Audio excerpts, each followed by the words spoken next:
The art commentary community, better known as the ArtCC, was a community consisting of people that created videos talking about whatever internet drama they wanted to, mainly consisting of background footage of a person drawing an art piece. While it sounds innocent enough, most people who are familiar with this side of the internet know it as one of, if not the most cancerous community that has ever graced mainstream YouTube eyes. As when investigating this corner of the internet, I found myself story after story of some of the most insane people I have ever laid witness to. This is the entire rise and fall of the ArtCC. Given that internet drama is what got people to gather around a community, it comes to no one's surprise that the rise of the ArtCC was mainly fed by this constant cycle of drama. While there are a multitude of stories that can be talked about that help multiple creators in those spaces grow their internet careers, there's a smaller handful that stick out from the rest that really emphasize the power and influence this side of the internet had at the time, such as one revolving around an internet personality named Madame. Now, Madame got her start on the site as a self-described Leafy clone, obviously inspired by former YouTuber Leafy is Here when it came to the kind of style her content was like. Now, her channel was doing alright with her getting an influx of subscribers sometime in mid-2018, but it wasn't until the next year where she would really hit her stride on the platform, getting around 50k subscribers in August 2019. Of course, in that graph you saw a decrease in subscribers around September going into October, as just as fast as she rose onto the scene, she already found herself in a massive controversy within a few short months. It all started when she uploaded her video I Paid for Onision's Patreon on June 23rd, 2019, a video where she paid $5 to join his Discord server and questioned him directly for false copyright striking some videos she made on him, eventually announcing in her video that she would be suing him for what he did. She would even pin a comment for people to donate to her Patreon so she can do so, and claim future progress in a lawsuit will be updated for her patrons only. All seemed to be going well for her. She was one of the first people to attempt to step up to an infamous content creator on YouTube. Her channel was flourishing, and she was even upgrading her content with new character stills to build her brand further. Well, it turns out that these character stills were actually drawn for free by a fan of Madame after she contacted them on Instagram looking to add some extra flavor to her content. The artist didn't have PayPal, so they had no way of getting any money from it, but they would agree that Madame would shout them out and credit them in the video she uses them in. This will end up with Madame using it in that thumbnail earlier but not crediting them, so the artist will end up writing in the comments asking her to properly credit them in the video. This would annoy Madame because they've spoken in DMs before, and so she would make a video called a 3000 IQ artist talking about her annoyance for why they didn't just DM them on Discord but instead took it to the public. She would show off a handful of DMs between the two of them and call the artist unprofessional whatnot for bringing it up to the public and kind of just ranting on painting them like they were stupid. Overall, it was just a small situation that while Madame shouldn't have made a video about given how rather pointless and simple the situation was to begin with, wasn't nothing entirely bad. Well, that is until Madame, who was still upset about the artist taking things to the public, would throw a fit because they talked about the situation with friends and it started to grow within that group. Madame would twist this as the artist sending people to go harass her and start to rant in her comment section to people criticizing her about not giving credit in the first place, showing just how out of bent she was getting over what was just normal internet critiquing because of this misunderstanding.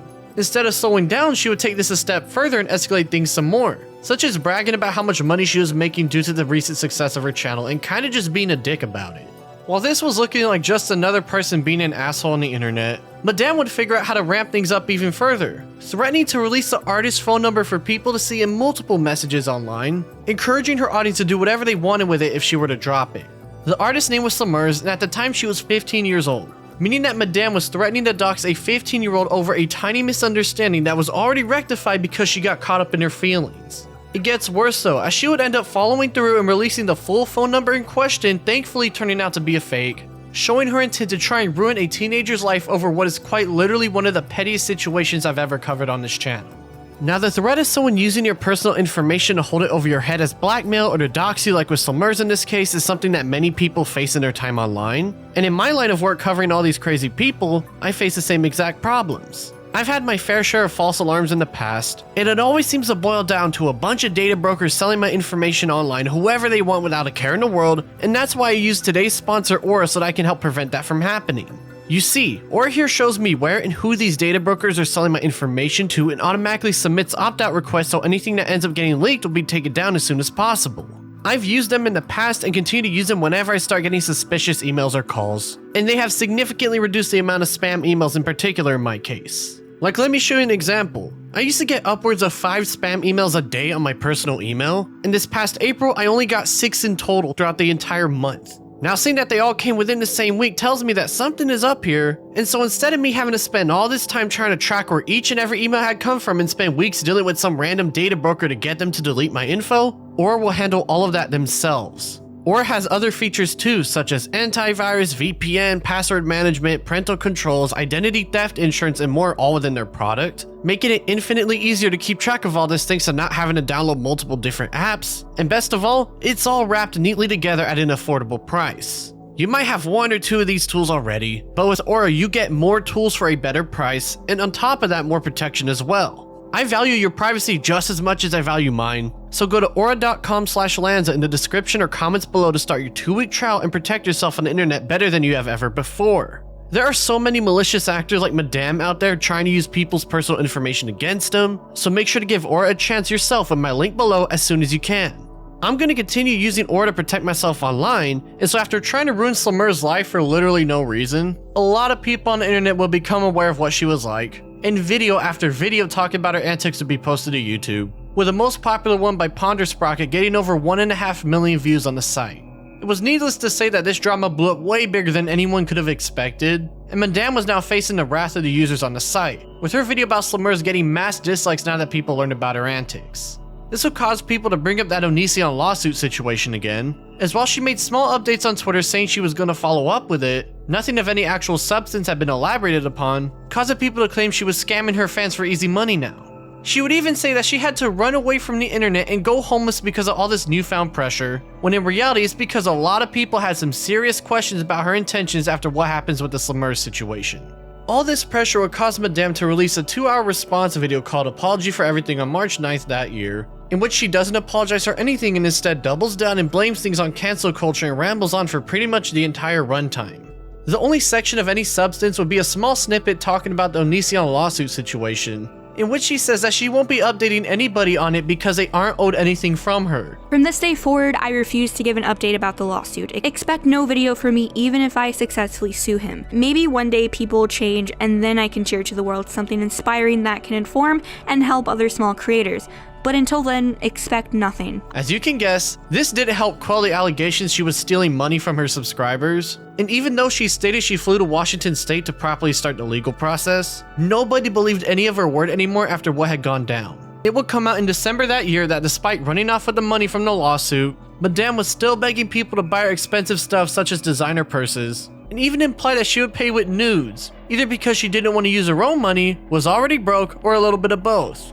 A situation from back in December 2018 would come to light as well, showing her running into supposed PayPal issues and not being able to pay an artist, so one of her fans would step in to cover the bill, showing her unprofessional way going about internet business even before she blew up on YouTube. Now despite Madame threatening Slimmers and trying to ruin her entire career because of it, this actually wasn't the first time she threatened someone before, as she has threatened to dox former lovers of hers multiple times on Instagram before she blew up, painting them as if they're stalkers of her in an attempt to rile up her audience further. She would follow this up with another post stating that anyone who said yes will be getting his info shortly after, stating the police haven't done anything to help, and again states those who said yes will be getting a DM from her of his information soon alongside more allegations about him. She would then go on to ask people if they wanted her to drop his phone number and again state he's apparently tried to kill her before, and follows up going on to drop the number in similar fashion just like how she did with Slimmers, showing that this is a pattern of behavior from her. Madame would then dox his home live on her Instagram and threaten that in the next 24 hours some next level shit is gonna happen to him, with the ex-boyfriend in question pointing out this is a very recent picture as it has pumpkins from Halloween on it and Google Maps wouldn't have updated it so soon on the site. It would also come out in August 2019, just before all this online drama went down, that she was planning to go kill him and then herself before getting talked out of it by the aforementioned fan who covered the artist bill from earlier. YouTuber Black Wolf Company would cover this in his own video in January 2020, and he would even do some extra digging, such as figuring out that Madame never even called the police to begin with when the doxing first started. That same month, he would also get an update on the Onision lawsuit situation, showing that Madame never sent in any sort of lawsuit in the state of Washington at all, confirming that not only did she run off with the Patreon money, she's also batshit insane. This situation, despite being on the more tamer side of things given what else we've seen on this channel, was a massive catalyst for getting the ArtCC to work together to achieve the same goal, to call out a content creator that threatened the life of another. While no one expected her to completely ignite her career almost instantly and also be a scammer and legitimately insane in the aftermath, It brought people together feeling a sense of justice for ridding the community of one of the more problematic individuals within their ranks. The entire Madame drama would bring the community closer together, and so their influence in the general artist world will start to be felt outside of YouTube and onto other places such as Twitter. This would lead to the next big event in the rise of the community, one that happened just a year later. Antoons is a popular artist on YouTube with over 1 million subscribers, best known for his Deathbed series, where he draws a bunch of characters from popular media properties on their last day alive. Despite the general weirdness of the series' premise, it would prove to be immensely popular on YouTube, getting millions upon millions of views on the website. It seemed that nothing was getting in the way of his success on the internet, but of course things would spice up a bit that led to one of the more insane stories within the ArtCC. Antoons had a bit of an edgy streak to himself that he kept under wraps on the internet, but he decided to give his hand at creating political comments on Twitter, such as this one showing his character Mr. Sneaks pretending to cover himself in oil to get easy money, with the Black Lives Matter slogan appearing above the crowd back in 2020. Obviously, this was poking fun at the Black Lives Matter movement, implying they're just scamming people, and so after finding a bit of success with that comic, he will continue this edgy political streak by making a handful more including the newfound subject matter, with one even throwing identity politics into the mix for good measure.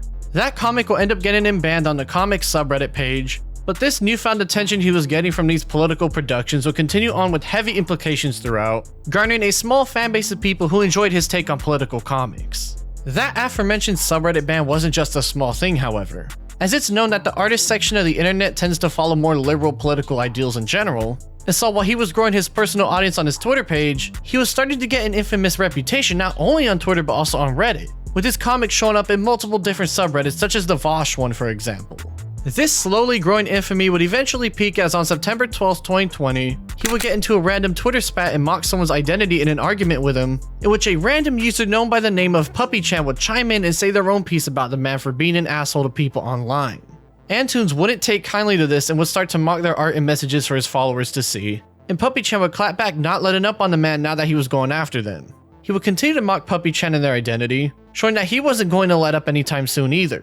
This pissy match will blow up on artist Twitter with people now calling for YouTube to take down his channel for stuff that he caught himself up in, and this would all culminate in a video by Daft Peanut called Antoons, Racist Tracer, in which he obviously implies that he's racist while going over his past comics and the newfound evidence of him tracing art to make his videos. While Antoons would defend himself saying he was just trying to get as close to the original properties as possible, given the recent blow up against his character, people would only use it as more evidence that the man is a bad person through and through. He wouldn't help out his own case either, as when showing off the trailer to a fighting game he was making called Pill Fighter, one of the fighters they implemented was PuppyChan themselves, with their attack containing period blood being shot at the player. It's already pretty tasteless and petty to include a person from a random internet beef in such a crude manner, but when people were starting to point out that PuppyChan was a 17-year-old at the time he made this, it went from crude and tasteless to just straight up plain wrong. It wouldn't get any better for the man, as YouTuber Izzy would upload a video showing that not only would Antoons falsely strike down a video made by rising YouTube star Prismate Luke, he would strike down that video we just saw earlier for containing 15 seconds of footage from his own channel, showing him obviously abusing YouTube's copyright system because they said mean things about him he didn't like. He also called her a pedophile a couple days prior but took that back after speaking with her, so that didn't help him out either. He would also end up drawing YouTuber Just Stop getting spanked by his own character as a form of being edgy and abrasive in expected Antoons fashion, and the drama would pretty much end on October 15th, 2020, as Antoons wouldn't be seen on the site again for almost 3 whole years, coming back in summer 2023. Now, it's worth pointing out that there's more to the Antoons story, as there were multiple videos he made going over the situations again in 2021 and 2022, but this is an ArtCC video, not an Antoons video, and it would only be appropriate to cover further if this were the latter. That's not to mention, the Antoons drama was mainly an artist-centric story that happened back in 2020, a story that would be another case of the ArtCC coming together, as while Madame was a bit more mainstream in terms of the people who covered it, the majority of the people who cover the Antoons situation were strictly from art communities on multiple websites like Twitter and Reddit, and the YouTubers who covered it were mostly in the same boat as well. Everything about the Antoons drama only bolstered their growing fan bases, and so everyone, especially the YouTubers who covered the situation criticizing the man, found themselves gaining rapid subscribers, and more importantly, a rapid increase of that sweet YouTube AdSense. When I say everyone who was in this community was profiting, I mean literally everyone. Every artist on Twitter, every Reddit account, every YouTuber making videos. This was quite literally the best time in the ArtCC's history to join the ranks and build your fan base. By this point, it seemed that the ArtCC was going to keep on growing and become another staple in the YouTube scene to be specific. But just as things were starting to settle and form together, they started to fall apart quite literally within the very same time frame after their biggest victory on the site. Now the Antoons stuff might have been a lot more cut and dry and rather short to be honest, but the next situation was one that had months of buildup before it turned into a shit show that led to a massive rabbit hole that even in hindsight is still insane to think about. Tobi Majestic was a newcomer to the art scene at the time, making her presence known in June 2020 when she released a video called The Faults of Creepshow Art, also known as Shannon, a 30-minute dive into things she had issues with arguably one of the most popular artists in the community. These range from more tamer things like constantly fighting online with people on Twitter to more serious ones like Shannon saying that people were spreading around child when they indeed were not. And now in this tweet, apparently all she's saying is she literally just said that they spread around sex, which she did not say in her video. Revenge porn. His sex, his nudes. Revenge porn was posted by and then retweeted by Shea Coulee and Ariel Versace. Revenge porn. His sex, his nudes. And then after that, he said that she stopped replying. The video was seen in a positive light due to Tobi being blunt with her criticisms against the woman, and Shannon would respond herself just a few days later to address what was said. The video itself ain't exactly groundbreaking. She talks about her agreements and disagreements and says she'll try to become better at covering subjects like any typical response video would be. This will lead to a bunch of people going to Tobi's channel now that she was one of the fastest risers in the community in a while. Now, just as fast as Tobi's rise in the community was, she was already finding herself in her own controversy just mere weeks into her newfound career, as one day she would upload a video ranting about drama channels for being extremely nitpicky and hypercritical. Done. I'm sick and tired of commentary channels and drama channels that severely hyper-criticize and pick apart every single little thing that somebody does online, even though they know themselves as creators that there is shit that goes on behind closed doors that the public does not know about for a reason. They take apart anybody's statement and they reword it conveniently to fit their narrative. And I'm done. I'm done. While she wasn't wrong about this being prevalent on that side of the internet, she would end up shooting herself in the foot by stating that she was a fan of Shane Dawson, Gabby Hanna, and PewDiePie, 3 content creators that are seen in a negative light on that side of the internet. I support Shane Dawson. I've been a fan of his ever since 2010. I've been a fan of PewDiePie. Even when he had the video where he said death to all Jews, I'm still a supporter. I'm floor gang for life. Floor gang for life. I love Gabby Hanna. She has messed up, and her anger problems in the past have definitely been an issue. But I still think she's a good person. This would immediately get people on her case as they did not like her defending those 3 people whilst complaining about it being drama, and soon a thread about her was made on the website lolcow.farm. Within the very first 5 posts, someone would find old shoulder art Tobi drew of a 16-year-old anime character in BDSM gear and tagged with NSFW tags on her alt Twitter account to get attention to it.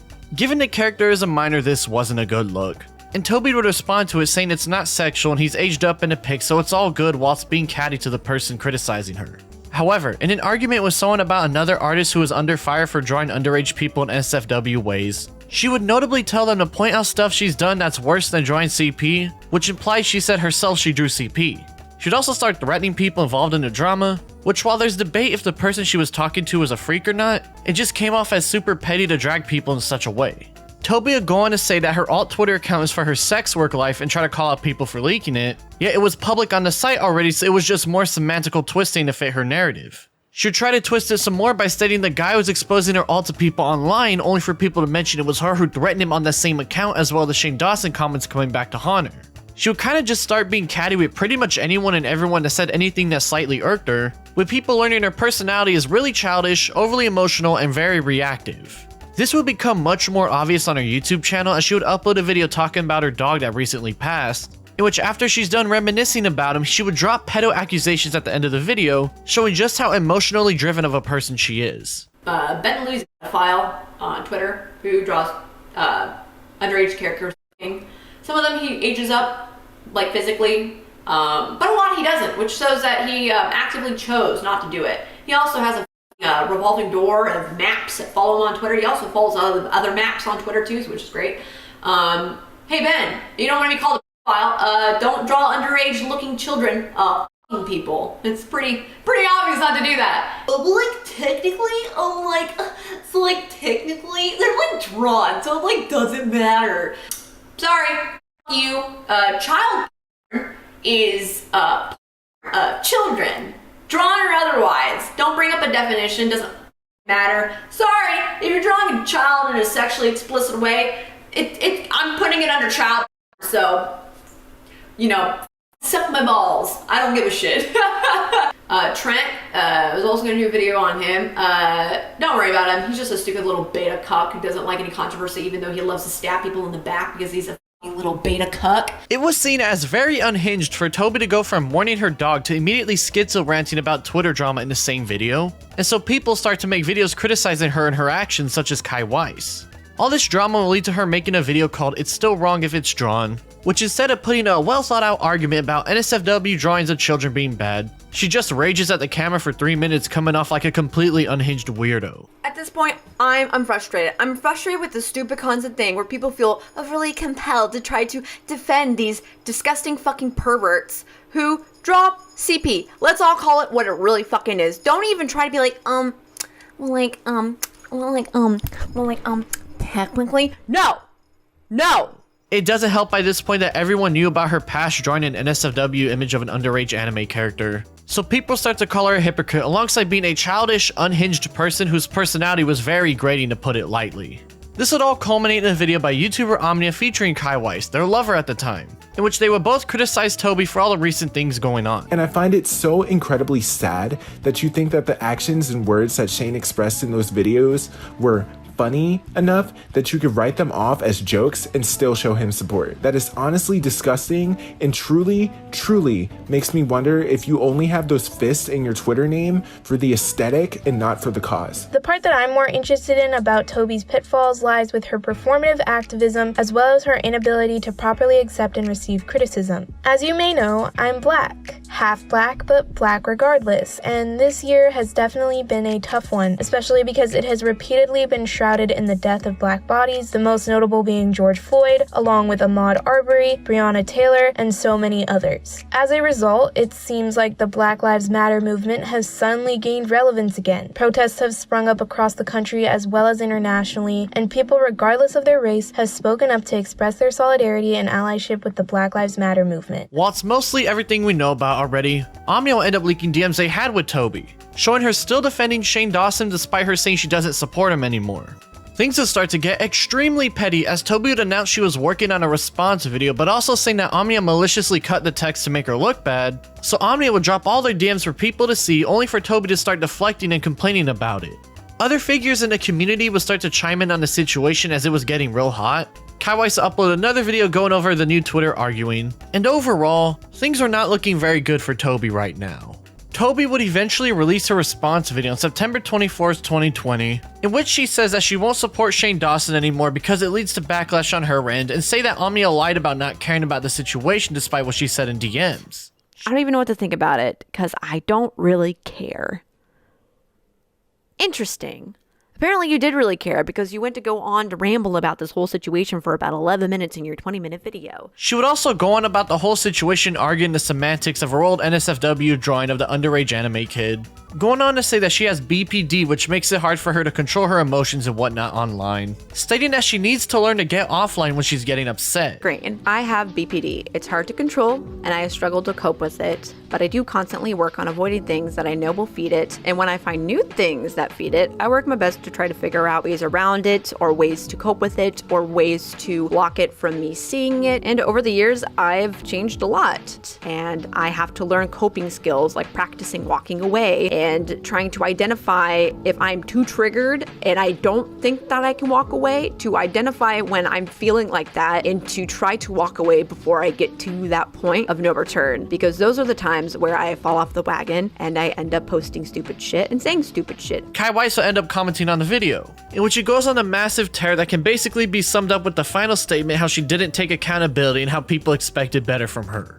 It was clear that the Tobi drama wasn't letting up anytime soon, and it would only get worse for her as the aforementioned upcoming content creator named Prisonmate Luke would make a video going over everything, getting over 300,000 views in the process. Look on the Twitter to see it. Now, I don't think that Tobi is a racist. I just think she's unreceptive to criticism. Omnia and Kai would make another video basically saying more of the same, and more people start to chime in and get those views and money now that the drama was on fire in the art community.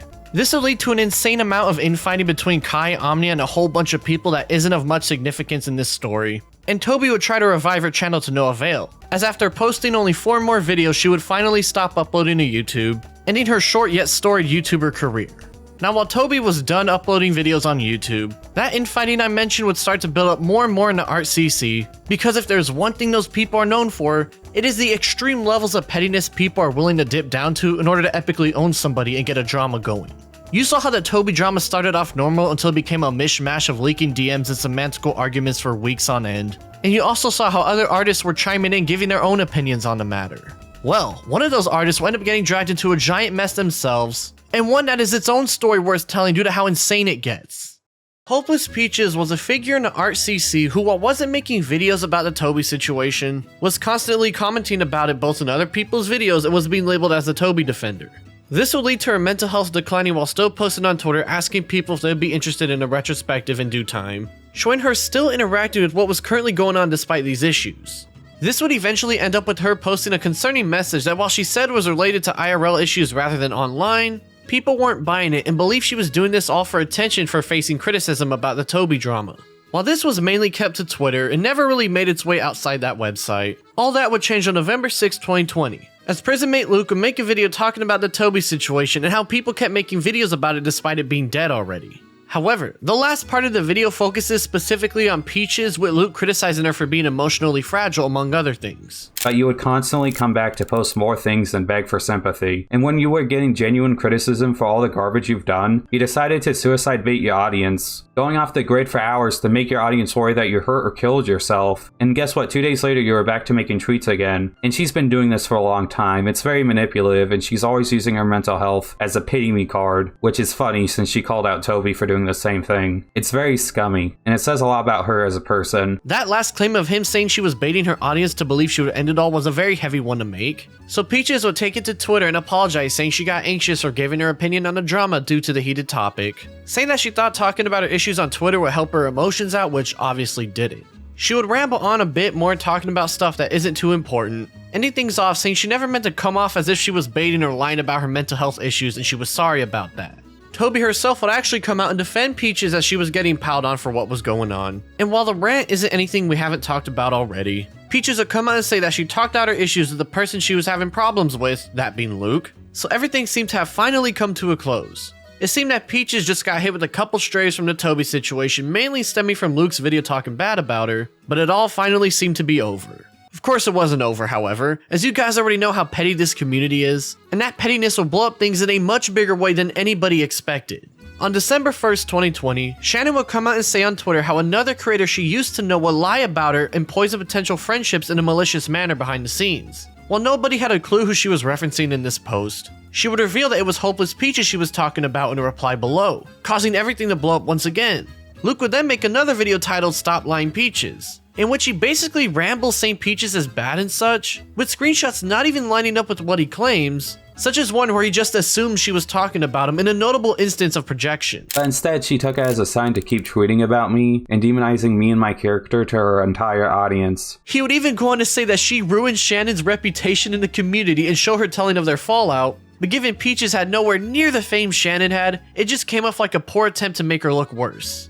Shannon will leave a comment on his video saying how she feels better now that people are learning about this and confirm more that it was Peaches she was talking about and shout out Luke's video on Twitter. Artist Camelia Cuevas will come out and tell their story how Peaches claimed she wasn't credited in an art piece they worked on together, adding in that she didn't know it was being sold either, in which Camilla would take the piece down and Peaches would then make a call out post calling her a scammer. Luke would then make another video talking about the recent document Camilla made and basically ramble some more to make her look worse. And then Shannon herself will drop her own video about the situation on December 7th. The most influential person in this entire mess, bringing a whole lot more eyes to what was going on. Omnia would then chime in the very day basically saying Peaches is a bad friend, and Peaches would drop a response video the next day apologizing for being a bad friend to them, alongside saying Luke is twisting and projecting things, which given we saw him earlier assuming Peaches was talking about him, ain't exactly a far reach. She would go on to explain that she doesn't talk to Shannon anymore because it seems like she's a violent and vindictive person. And despite the Luke stuff she said having some credence and the Shannon stuff being a he said she said situation that Shannon shouldn't have brought up to begin with, people in the art community would continue to bash on Peaches due to the public narrative being against her, saying how there was evidence to them despite being literally zero evidence and everything mainly stemming from allegations only.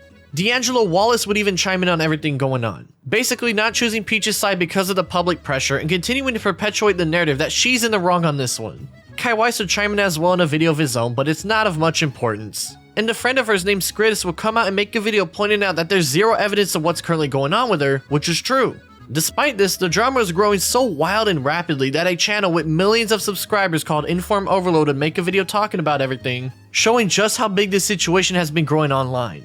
Omnia would make another video talking about everything, but it seemed to be more of the same. But by this point, it was clear that things were not slowing down anytime soon. All this pressure would cause Peaches to deactivate her Twitter account on December 21st that year. But just as she did this, the first video calling out prison mate Luke would drop that same day by Just Stop, in which he shows how Luke has a habit of stirring up rumors without evidence and even straight up misinformation that can be proven wrong because he does poor research. This video was seen in a positive light as he was able to back up his claims throughout, and Luke would respond with his own video that didn't really make any waves in the community, as he mainly just brushed everything off and doubled down on his claims against her. Tobi would also make an Instagram post saying her last video would be defending Peaches, so people had something else to wait for. Things would seemingly die down after this, but then on January 2nd, 2021, friends of Peaches would drop a document compiling everything in proper order to defend her and show that she has been wrongfully bashed on. While it's more of the same and stuff we've gone over already, it did show an instance of Shannon deliberately cutting context to make Peaches look worse to her audience, and another where Camilla accepted Peaches' apology from their beef from years ago only to try and use it as ammo against her now recently despite that.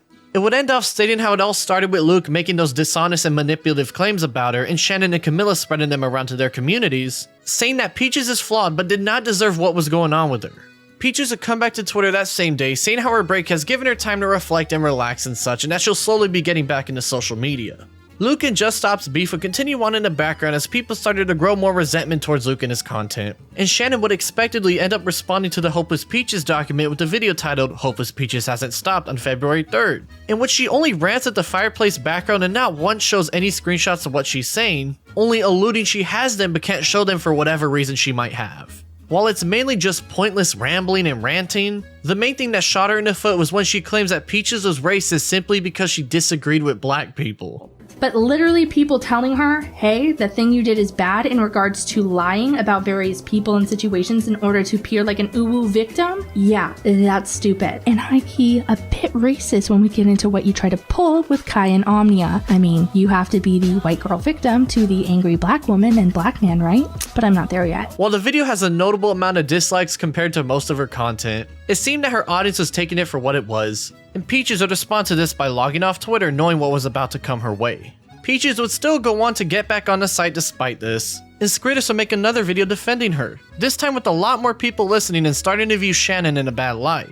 Just Stop would make a video about Shannon and talked about how badly she handled everything from her corner, and this hindsight would cause more and more people to start apologizing to Peaches for not thinking about the situation as it went down. She would eventually drop a response video once more on March 18th, and this time things are taken in a much different and better light as people are starting to realize just how overblown everything was and how the main people pushing the story were being manipulative and petty with their coverage of her. Tobi would even make an appearance in the video as well, following up on that Instagram post from earlier, and Peaches would find Camilla talking trash about her despite supposedly accepting her apology. This was the final end of the Hopeless Peaches drama, something that stemmed from what is the pettiest situation I've ever seen when covering anything on this channel. This all started because Peaches was simply commenting about the Tobi drama during that beef, and was blown way out of proportion by Creepshow Art and especially prison mate Luke, as he was provably caught misrepresenting facts to fit his narrative about her and spreading rumors based on literally nothing of substance. I have never seen such a lack of critical thinking skills from a community in my life, because it took months for people to realize this all started simply because two influential people said Peaches was bad with no evidence to back it up. With Luke's case in particular literally showing him twisting things in the videos he posted months ago on the site back when people were on this anti-Peaches bandwagon. This train wouldn't have gotten any steam if it was any other community online, but at least it got derailed sooner than later and people were finally able to understand they got easily manipulated and played by those going against Peaches. Luke's channel was sputter out of relevancy shortly after the Peaches drama, but Shannon however would move on relatively unscathed, though people were starting to look at her a lot more critically after seeing about the way she went representing Peaches. Nonetheless, she would continue on with her YouTube career and her channel would prosper for years to come. Except I'm sure y'all know what really went down, as in a sheer twist of fate her life would be turned upside down that summer of 2021, showing her involvement in what was quite literally one of the biggest cases of malicious behavior ever seen from a YouTuber. In May that year, Shannon would run into an issue on her YouTube channel where her profile picture and banner were changed to look as if she was hacked, and she would make a video stating that someone indeed hacked her and did this. You sweet little doodles are aware. I also don't know what's going on with my YouTube channel, so you're not alone. Didn't change the profile picture, but apparently it appears as nothing, and so does the banner. So, I don't know. It was clear from the get-go something was up, however, as if any large YouTuber was hacked, the hacker would do much more damage than just changing the channel cosmetics and would have made her life a living hell the moment they logged in. Also around this time, behind the scenes, Shannon was love bombing her friends more than usual, and it would soon become obvious as to why this was the case. On June 2nd, 2021, locale.farm, a website that is popular amongst the T/internet celebrity crowd to pretty much just talk about what drama is going on and shit talk whoever they don't like, outright exposed Creepshow Art after she had been violating the website rules for a while now. The admins got her IP address and proceeded to show off as many posts as they could that she made on the site, and the things she said were far from what she would normally speak like on her YouTube channel and other social media pages. To say people were shocked is a vast understatement, as she would make post after post talking shit about her friends, namely D'Angelo Wallace. She would say how people only pretended to be friends with him because they don't want him to make a video on him, and how his content is stagnant and worse than her own because of it, basically projecting herself onto someone else. She would even make multiple comments about Tobi and Peaches on the site, showing that since the very beginning she was a mastermind at not only starting but also keeping those dramas going until the very end. This isn't all she would say though, as not only would she talk bad about many other people, but she would also talk bad about herself to try and get people to lower their suspicions whenever she posted on the site. There was one post that caught my eye in particular. She said she doesn't rely on YouTube, but I think she makes a considerable amount on it. I've talked to a YouTuber her size and they make at least 20k per month. That mixed with the real life job, she's probably loaded pretending to be poor. Shannon goes into a little more detail on her finances, reiterating that she makes 20k a month and that she has a really new nice house. This is so strange, it's clear she's trying to brag about her finances to everyone in the thread, while also still trying to hide her anonymity because she had been talking shit about her close friends and acquaintances. It was so crazy to see it unfold in real time last year, because it was clear that she was trying to keep her tracks covered as much as she could. Unfortunately for her, she failed, and now people were on her ass for being a fake friend and a general piece of shit behind the scenes. Now as the days went on, people started to dog on her ass because she was a massive two-faced asshole, and people don't like fake people like that. Creepshow Art wouldn't do much to settle the flames, as on June 5th she would make a community post on her YouTube channel, a community post that has since gone down in infamy. The post itself is very, very long, and there is not a single moment where she tries to take accountability for her posts on Locale. Instead, she tries to blame everything on this person named Amy, her supposed stalker for the past 8 years or so. Something I want you guys to see is that Amy isn't the real name of the stalker and just a pseudonym used to protect her identity. This little detail will be very important later on, just trust me on this one. Creepshow Art goes on to say how it was Amy who was trying to ruin her life and did everything, not taking any accountability whatsoever, and instead trying to feign ignorance while also blaming everything on this so-called stalker of hers. People weren't falling for none of her excuses, and so they would still keep trashing on her name as expected. They had seen the Locale post the admins got together and her pathetic response on YouTube, and everyone realized that she's a two-faced liar and would do whatever she could to climb to the top of the social ladder, even if it meant faking her friendships in doing so. The comments on her post were riddled with people asking her to own up to getting exposed, to leave the internet, and general distaste for a person they once respected in the art community. It's a shame really, all the evidence showed it was her doing. At least owning up to it would help ease the pain somehow, but she couldn't even do just that, and so anybody willing to defend her up to that point shifted gears once they realized how delusional she was. At the time, it was safe to assume Shannon would just dip from her Creepshow Art persona on the internet for the rest of her life, and things would end swiftly from then. People made their Twitter posts about the situation, expressed their opinions, and generally started to move on now that they learned one of their favorite content creators is a complete asshole not willing to take any accountability for what she did. However, the Locale drama was just the tip of the iceberg, because let's just say Shannon had a couple more skeletons in the closet that were about to come out soon. On June 8th, Emily Artful, another art-centered YouTuber, came out with a Twitter post expressing her relief as people have finally learned the truth about Creepshow Art and how she truly is behind the scenes. She talks about how Creepshow Art had been stalking her for multiple years at that point, way before she even started her YouTube channel, how she threatened her family multiple times, and how she even got Emily fired from multiple jobs purely out of spite and hatred towards her. Emily claimed that her ex-boyfriend and Shannon had been harassing her for the past decade or so, and it all started when she broke up with him and got with Shannon soon afterwards. Emily goes on to tell everyone that she is gathering evidence for her very own video and for people to be patient as there was a lot for her to gather and sort together concisely. As Emily was gathering her information together, Peaches would drop a video about the new revelations on June 11th, in which she shows how manipulative Shannon was being with her at the beginning of 2021 when trying to perpetuate her drama. Something to note. Finally, she then states how I was supporting someone who wished her to have COVID. She states I was supporting somebody who wished her to die.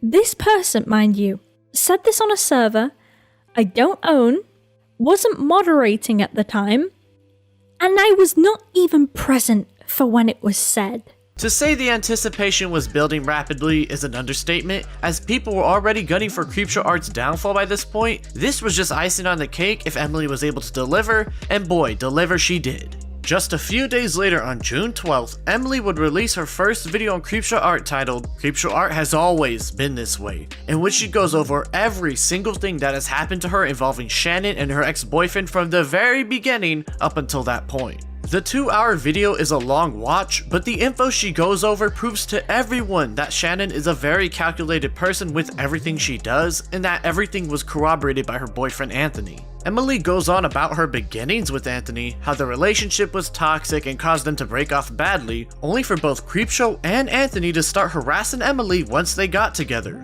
One part even goes over how when Shannon claimed to be homeless, it was on their own accord and not because of a bad situation that she had been telling her viewers, showing her lying to her fans from years ago. There's even one part of Emily's video that is just insane to look back on even a year later. It's the part where Emily is talking about one of the many fake accounts made by Shannon that had messaged her saying it was their little brother who had been harassing Emily the past couple years. Just take a listen to it yourself. It's utterly insane even a year later to listen to. This will most likely be my last time using this account. I do appreciate your time, and I hope from the bottom of my heart and soul that you continue to do well. I pray you are able to forgive those in your life, and I know you will continue to thrive. Thank you for at least listening to what I've had to say and letting me know that words have gotten to you. God bless. What a ripe crock of shit. During all this going down, I had very little understanding on who Creepshow Art was at the time, given I was only a few months into my YouTube content creation stuff, but I could tell she was more than what her YouTube channel gave off simply by the way she carried herself. The expose on Lolcow and video by Emily only provided evidence for anyone who might have thought otherwise. She would only become friends with people if she felt they had something that she could use or if they had something they could use against her, but not a single person was prepared for the Lolcow leaks and Emily Artful's video to come out, and at that, all within the short span of 10 days. Throughout Emily's entire video, I couldn't get the notion out of my head that Creepshow Art only started her channel to spite Emily, as the evidence throughout seems just like that. Another way to harass and belittle Emily, only this time Creepshow's career actually started to take off, and she had to slow it down a little bit and turned into talking bad not only about Emily, but pretty much of every friend she ever had until it all came crashing down. As expected, Creepshow Art's recent videos started to get mass disliked bomb. People were writing comment after comment telling her to leave, and that the only way she could save any face would be to fess up to everything from the Lolcow leaks to harassing Emily. Things were silent from her, however, as it seems she dipped from the internet for the time being. All her social media accounts had been deleted by that point, save for one, her YouTube channel of course. The month started at a little over 500k subscribers, and by the end of the month she was well under that mark at 370k subscribers. The number would keep bleeding and people assumed that she ran like a bitch, but it turns out she had one last trick up her sleeve. On July 7th, Creepshow Art would reactivate her Instagram account and made a post claiming she was innocent, as well as her now husband trying to scrub his existence on YouTube in a failed rebrand. She tried to get YouTuber Gabby Hanna to make a video on another YouTuber Ready to Glare, and when that failed, she went to YouTuber Tipster to get him to do something similar. When her manipulation failed yet again, she dipped from the internet and social media once more, and up until that point was the last time anyone had heard from her on the internet. Emily would go on to make a second video on Creepshow Art titled Creepshow Art Did Not Work Alone, going into more detail on what Anthony and Shannon put her through with more evidence to show. At one point, Emily shows how an account that harassed her was also seen in a video harassing Creepshow Art with a very similar thing that Anthony had said to her before. So this account was the one that was featured in one of Shannon's videos. At least one person in this galaxy thinks I bought my views and I bought my subscribers. Which means someone in this galaxy thinks I'm made of such wealth and such opulence that I bought myself subscribers. I mean, thank you. That one account that had harassed her saying it was her little brother that had been doing all the trolling and whatever in the first video by Emily, she ends up proving that it wasn't some random little kid, but actually Anthony the entire time. Now, this is a super important piece of evidence that I stumbled upon. When BritaFilter messaged me and went through the laundry list of harassment that I had endured, they mentioned having a grainy video of me singing and playing piano. That video is an unlisted video, and the only person I've ever sent the link to was Anthony. That video is still on my YouTube channel to this very day. I never deleted it. What kind of made my skin crawl after remembering this was the screenshot I had taken of the conversation. It starts with Anthony saying, "Trust me." I said, "KK, let me log on." "Oh, by the way, I have a video with some music I've written too." And he says, "Send them both." And I send the link. There's the music one. "Ugh, it's telling me I need more space." And he says, "On Dropbox." That was unrelated. That was for a different song I was working on at the time. Pretty creepy stuff. The end of the video goes over how Emily believes Anthony was the mastermind the whole time and used Shannon to further his agenda against herself simply because Shannon didn't like Emily. Even though the things that Shannon did to me were unconscionable and cruel, I believe that she was also a victim here. I believe that Anthony played on her hatred for me, as well as her emotional dependence on him. For God's sake, she dropped everything to go live out of her car, an experience she herself called absolutely miserable, just to be with him. I will never forgive or forget what Shannon did to me, and her being a victim doesn't excuse her horrible behavior, but I do think it's important we acknowledge that. It is a great follow-up video, and the stuff said only adds to just how much shit that Emily went through when dealing with those two people. By this point, it was over for Creepshow Art. There was no way for her to come back from this. Her internet career was officially done. Everything after this point was just more proof of how much of an asshole she and Anthony are. What started as another popular art-centered YouTuber on the surface was exposed to be a downright despicable person who only cared about herself and herself only, befriending people to keep them wrapped around her finger, and instead of talking shit to them to their face, would do it behind an anonymous message board because she was too scared. So the fact that all this stuff that she had been doing to Emily Artful for a decade now, it is very shocking, but it does follow up with the way she acts. Now, months would go by and nothing new would come from the Creepshow Art drama. People would make their videos and move on after exposing her for being a massive piece of shit, and it seemed that Shannon had officially given up on trying to defend herself and fled the internet. No one bought her stalker story on her community post, and the leak showed she was out for blood and was still trying to manipulate whoever she could in order to somehow shift things in her favor. To no avail, of course. Things were quiet in the public light, but behind the scenes was a completely different story altogether, as Shannon had one more plan to somehow shift everything into her favor. On New Year's Eve, Shannon would drop a 2.5-hour video alongside a massive 90-page Google document going over every single thing that had happened in Emily's life and trying to paint her as an unstable, crazy drug addict whose word shouldn't be trusted whatsoever. When I say this video goes over Emily's life, I mean that in a very literal sense. And Shannon would go back to as far as 2005 when Emily was just 13 years old and tries to use posts from over 2 decades ago to try and paint her as some sort of malicious and manipulative freak. Mind you, when she was a 13-year-old child who was very clearly just acting like one and nothing more. Remember how I told y'all to keep Shannon's stalker, Amy, in mind? Well, in the video, Shannon would go on to show Amy emailing her as far back as 2006 and signing her name at the bottom of the email in question. However, if you remember, in her community post when she got exposed, she said that Amy was a pseudonym that she was using to protect the stalker's real identity, even going on to give a short story about this supposed person.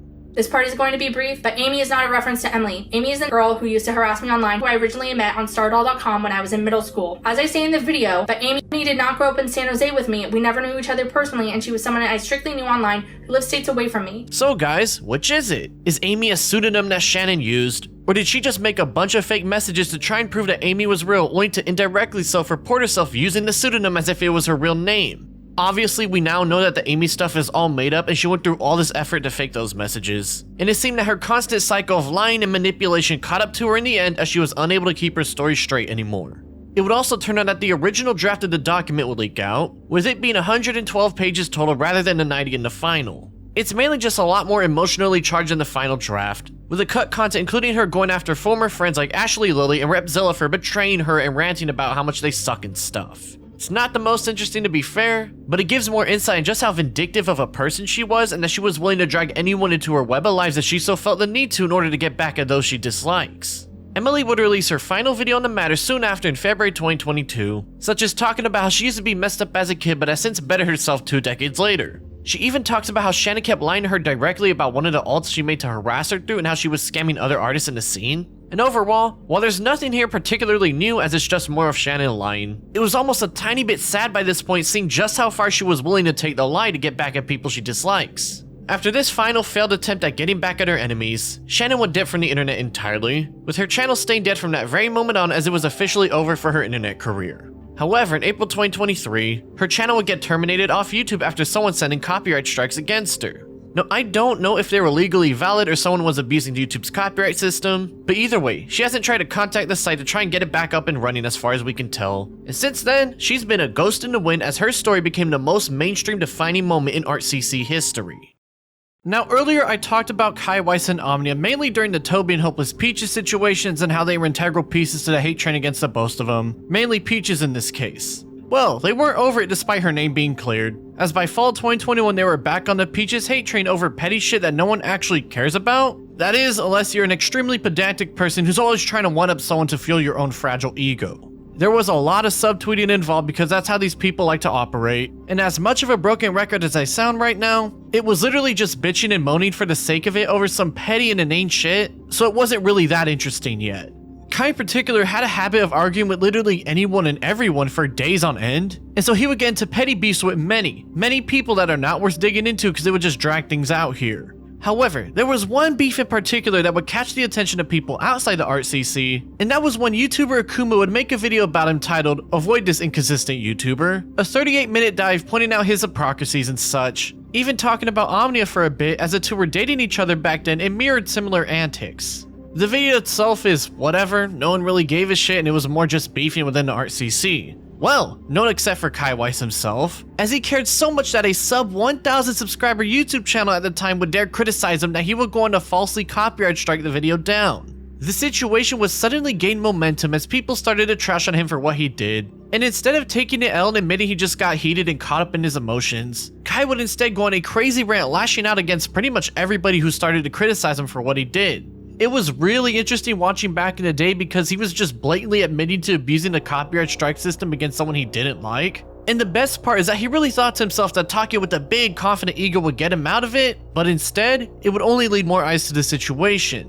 Omnia would even start to defend him, but it made sense because they were dating, so it wasn't really that much to think about. Kai would even go on to straight up admit in a very piss poor apology video that he struck down Akumu's video literally because he didn't like him, again further showing just how deranged he is. A lot of claims have come around, like with people saying that I did this out of malintent. I didn't do this out of malintent. I just don't like Akumu. I'm not going to be nice about it when I say that I struck down his video. Kai would even get into an argument on a live stream with perhaps the most malicious former commentary creator ever in John Swan, in which he only cemented further just how deranged his argumentative nature was like. After all this went down, he would start to crash out on the timeline and suicide bait on Twitter to try and get some pity towards his way. And ironically enough, this is something that he went after Peaches for in the past, showing just how much of an emotional asshole and hypocrite he was. The crash out would continue on and Kai would eventually delete his channel and Twitter account, but not before making a new account on the site for people to follow him at and hyping up Omnia some more like any boyfriend would tend to do with the person they're dating.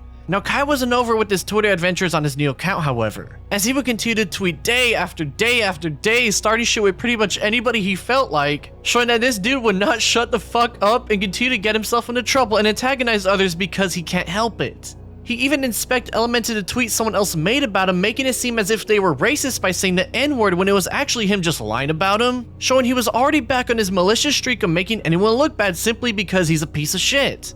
Now honestly, the situation itself was very clearly overblown 100% on Kai's end, And everything ended with people outside the RCC learning that he was pretty much all the negative traits of the entire scene combined into one person, but at least he was gone now doing his own thing on Twitter with Omnia back in the real world as they watched him continue to bitch on Twitter for weeks on end. Well, that's where things go from bad to worse in this case, because if there's one thing about Kai here, it's that this dude hadn't shown his true self just yet, as what happened next that while was shocking back in the day, in hindsight it wasn't shocking at all.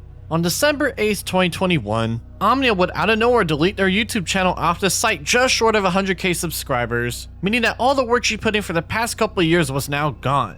This was very abnormal as there weren't any sort of tweets or bad video reception that would hint as to why this happened, but most people didn't pay much attention outside general confusion. However, in the morning of December 10th, she would make an ominous post on her Twitter alt account alluding to something bad happening, and so people would sit by as they waited to see what exactly was going on here. It turns out that Kai ended up beating Omnia, and so they had to kick him out of their place, getting a protective order against him as he locked him out of her main Twitter account, and she had to hop on the alt, showing off a picture of the damage he did to her. She would go on to confirm that he was the one who deleted the channel in revenge for kicking him out of the place, on top of stealing a bunch of stuff like their Apple Pencil to draw and other similar items, and also that the assault happened on December 3rd a week ago, filing the protective order on the 8th in specific.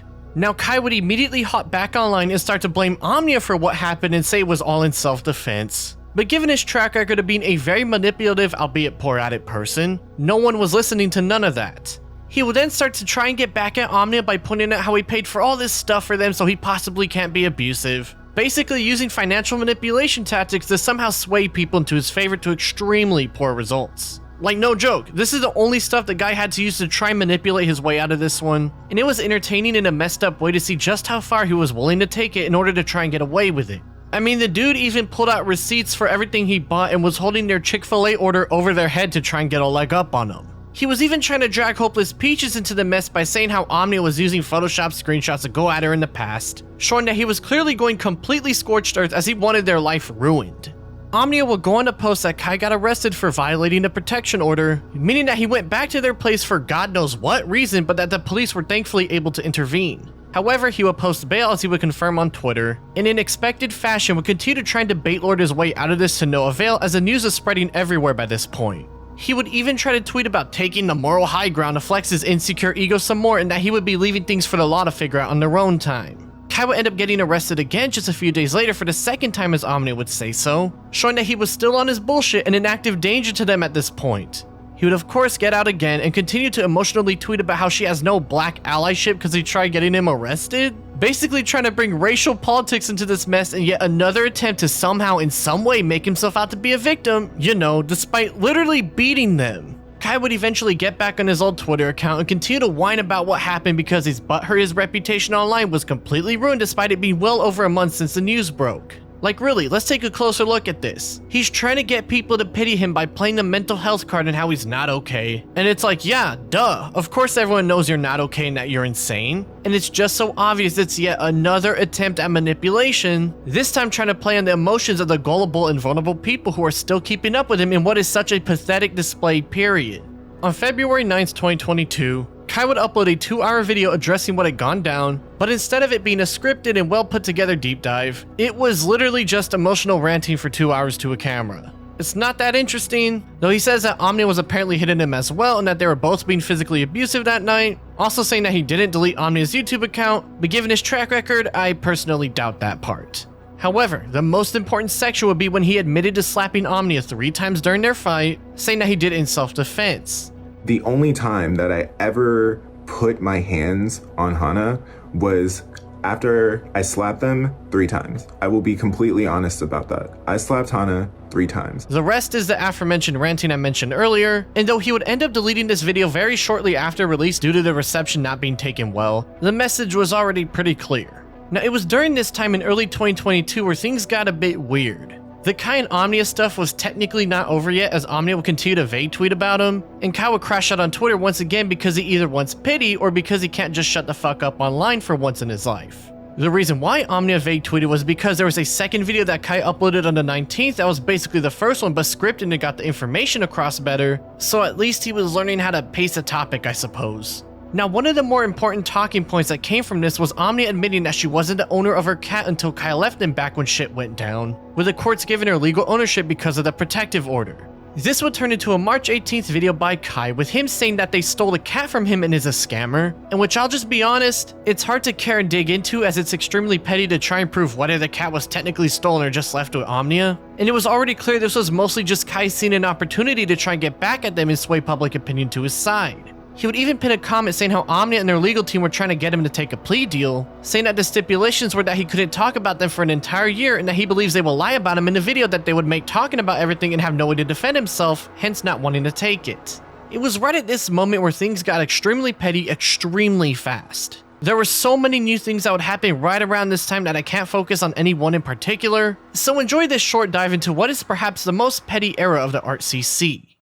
Kai would make a video in June that year about art-centric YouTuber Thuman and how she sucks or whatever. But the best part of it is him going over the current court case he has going on with Omnia and rebuting a lot of it, clearly trying to build a narrative that they're trying to screw him over. Despite it being very obvious what he was trying to do here, some people start to forgive him for what he did, because if there's one thing the RCC is known for, it's how easy it is to manipulate people into forgiveness by preying on their sense of humility and understanding. Even Akumu seemed to be a little chill with him now, so clearly what he was doing was working as he tried to rehabilitate his online image. In July, Omnia will get exposed for tracing artwork. Given how that's a big no-no in artist communities, Kai would jump in on this to clown on them because he's petty as shit. Where things get fun is that Hopeless Peaches would also join in on the shit starring to get revenge on Omnia for going back at her during the Tobi stuff. An intern would make this giant thread about Omnia's response video and somehow make the situation about herself, because if there's one thing she became known for, it was always somehow making something about herself whenever speaking about it online. Trust me, former RCC members know what I mean.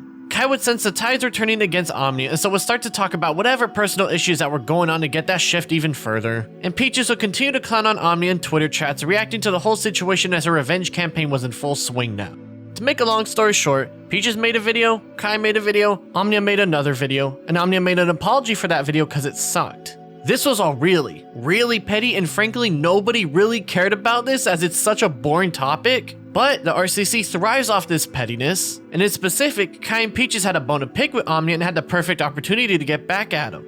There's also this side plot having to do with Omnia and her fans in her Discord server writing fanfics about Kai going and being in jail, but I ain't gonna act like this is the most disturbing thing ever, as I find it rather funny that these kids thought this was something that would truly epically own the dude, but whatever, it's just more general RCC craziness. Things would finally go quiet for a bit as Kai would stop schizoing on Twitter for a couple months, changing his online name to Zay in the process. After a year and a half since beating Omnia, Kai would officially plead guilty to domestic assault and battery on April 20th, 2023, meaning that he was indeed a guilty man for beating them not only by the internet, but by the law where this matters much more in both their lives. He would bitch about how Omnia announced a conclusion before he got to do so himself, and how he totally pled guilty because of the needs of his family, whatever the fuck that means, showing to everyone that he is still that extremely dramatic, emotional, and petty dude who now has a record for being the legally most unhinged man in the ArtCC. Now, Omnia's apology video came out in August 2022, and Kai obviously got convicted in April 2023 as we just saw. However, there was a very notable event that happened before all this that led to perhaps the most deranged person in ArtCC history to finally hit mainstream levels. You see, after the Creepshow Art cancellation was officially over in February 2022, the ArtCC was in shambles as its members didn't know whose Discord server to join or Twitter page to follow. One of those people is Hopeless Peaches. An intern, she would find herself joining a place called The Senate, a Discord server run by someone named Lao Convoy. Lao here also has this thing going on where he would adopt women online, and so in March 2022, Peaches ended up becoming his fourth daughter as they became close to one another and ushered in a new era of the ArtCC. Now, as y'all have seen in my video on Lao, the dude is an extremely deranged person who has doxed many people including children, but he also had pull in that niche corner of the internet either because people were scared of him, were too young or mentally ill to realize he was crazy, or they saw him as a useful weapon. As he and Peaches grew closer to one another, they would both start to grow in this new era of the ArtCC, such as working together and exposing Cody Lovely for wanting to fuck zoophile and pedo hypnotist Sappho, and Spoctor Tech for having an old flash drive with NSFW images of a girl when he had a fling with her when she was 13 and he was 16 before tossing it down the toilet at 18. It was mainly these two stories in question that helped grow their power and influence in the revamped ArtCC, and if there's anyone here who was reveling in it after being beaten down years prior, it was Hopeless Peaches. Now, this power revelation actually happened in the very early portions of the Spoctor situation, as in fall 2022, Peaches started to go after the guy because he said mean things about her in a video he made on her during her drama from around 2 years ago to that point. I kid you not, it was this petty, and instead of just letting it go, she wanted revenge on him just like how she got on Creepshow Art and Omnia. Of course, she would get that revenge as she and Lau would find that crazy dirt and use it to bury him months later in April 2023, showing that she was well enjoying this newfound power that she had. Now, it wasn't just Spectre she was getting her revenge on, as remember Camila Cuevas and that whole spat she had with her back when her drama was going on? Well, she would end up making a video on her in December 2022 exposing her for having a pedo in her Discord server and knowing about it. She was absolutely running down everyone in her path on her revenge tour, and it was none other than Lau Convoy who was by her side throughout pretty much all this stuff, because like I mentioned earlier, people feared this dude because he was a known doxer. So, it comes to no surprise that he was seen trying to get the address of the pedo in question and in fact had already actually called his number. Why is it nobody can find your address? Because I'm technically homeless. Technically homeless. What does that mean exactly? It means I live in friends' houses. Friend do you live with, Veer? I'm not telling you that. It's fine, because I heard you got a phone call a little while ago, right? I got several. Huh? Who do you think the first one's from? Voice is very familiar. Very familiar.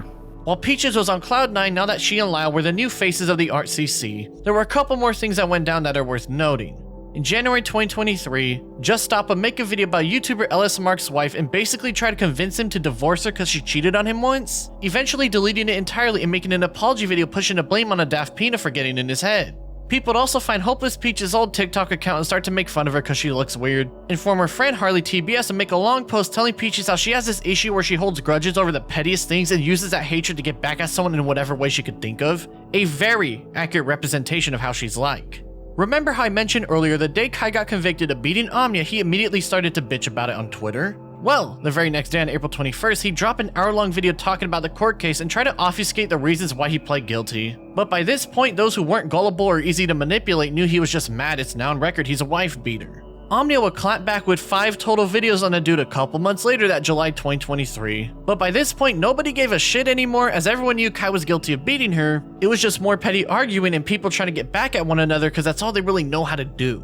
Peaches would freak out and go private on Twitter for a moment because Omnia said mean things about her in the video, and Kai would again continue to drag things out by reacting to him in a couple live streams. A pissing match would break out as Omnia would go at Peaches once again, with Lau inserting himself into this mess cause his daughter was getting dragged into the most petty bullshit imaginable. Kai would make 2 more hours-long videos trying to say he definitely isn't a wife beater, guys, just trust him, and things would die down once again cause this is all a bunch of petty bullshit. Now by the time Fall 2023 rolled about, the ArtCC was in a weird spot. Nobody outside the people within their circles are paying any attention to him cause nothing interesting was going down. After all, the whole community is built off starting shit with each other over the most petty grievances they have, but when most of 2023 was just Kai and Omnia going after each other, outsiders watching in on the shit show tapped out because it's really fucking boring and stupid to keep up with. It was during this dull period that people were pointing fingers all over the place on who to cancel next, and this time it was a familiar face that had already been through the ringer before. Now by the time Fall 2023 rolled around, Hopeless Peach's reputation in the ArtCC had become one of annoyance, and it became a common occurrence that whenever she faced even a little bit of backlash, she would start to go on mass rants on social media about her mental health and suicide bait to make people feel bad for her, still bringing up her initial cancellation despite it being 3 years ago since it happened.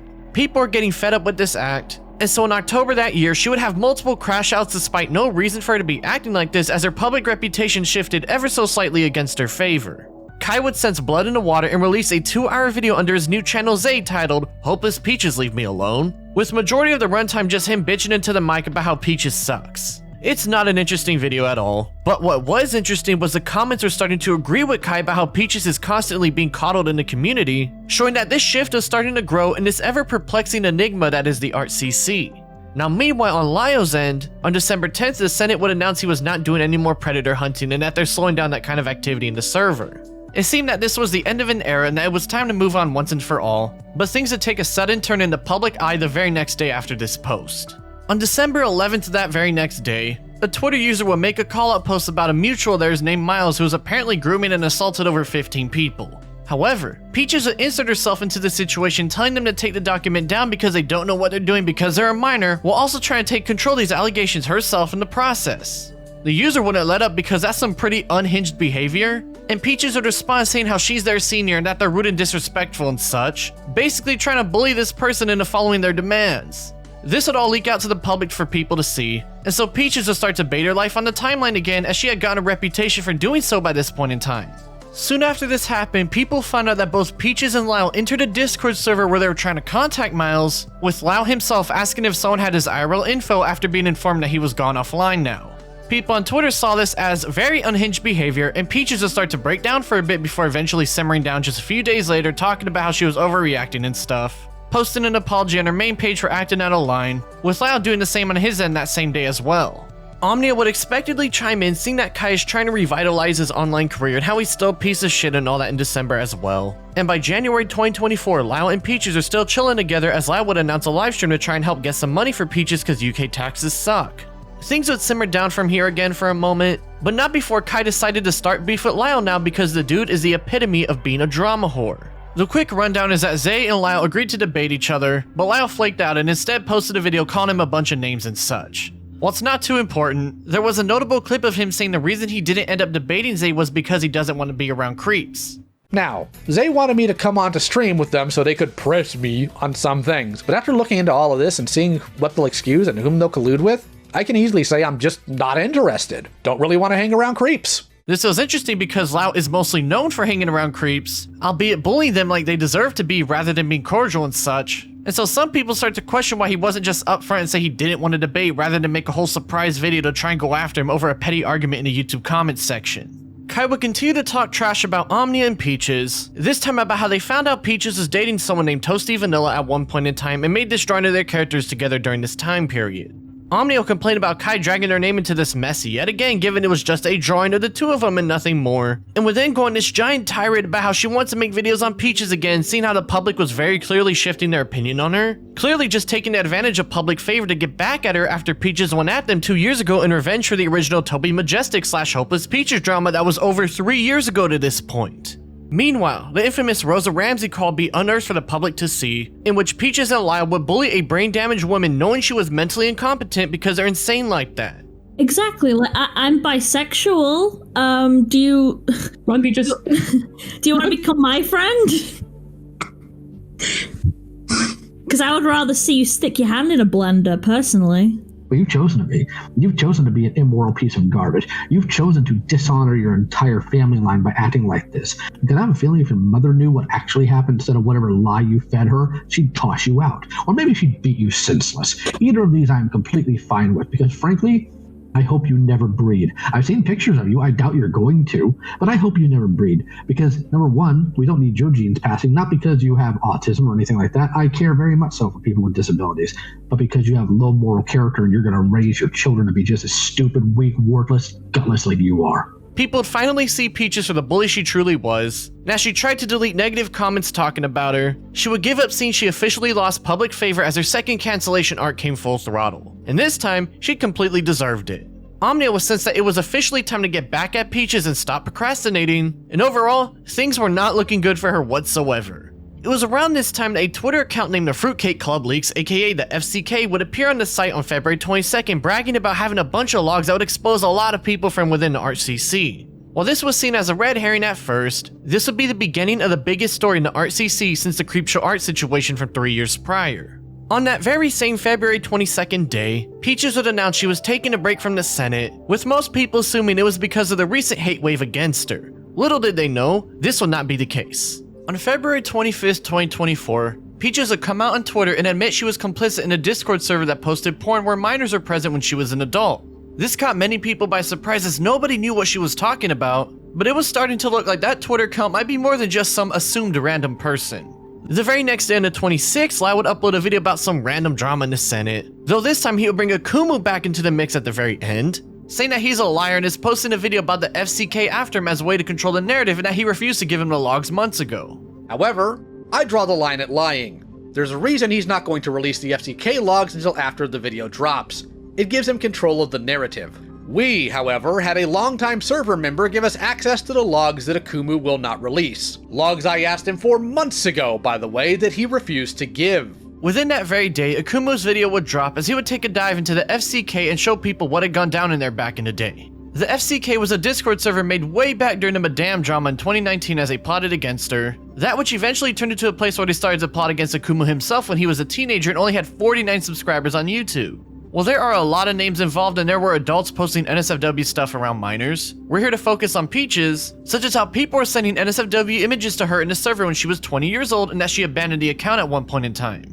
Some people were wondering if perhaps she just didn't know the ages of the people involved in the server, but that would be proven false as back during the Madame drama, Peaches would make a video defending Slamurs from her wrath, the person that Madame doxed. And for those that were there back in the day, she was a minor at the time and is seen in the server speaking and not understanding just how bad everything going on was due to her being so young. Well, a YouTuber by the name of Madam has recently been accused of stealing art from a 15-year-old artist called Slamurs. Now, while some people started to defend Peaches saying she didn't know any better back in the day, given she had built up a reputation for going after people yet is doing worse than some of the people she went after, nobody was letting up as things started to go DEFCON 1 in the Art CC once again.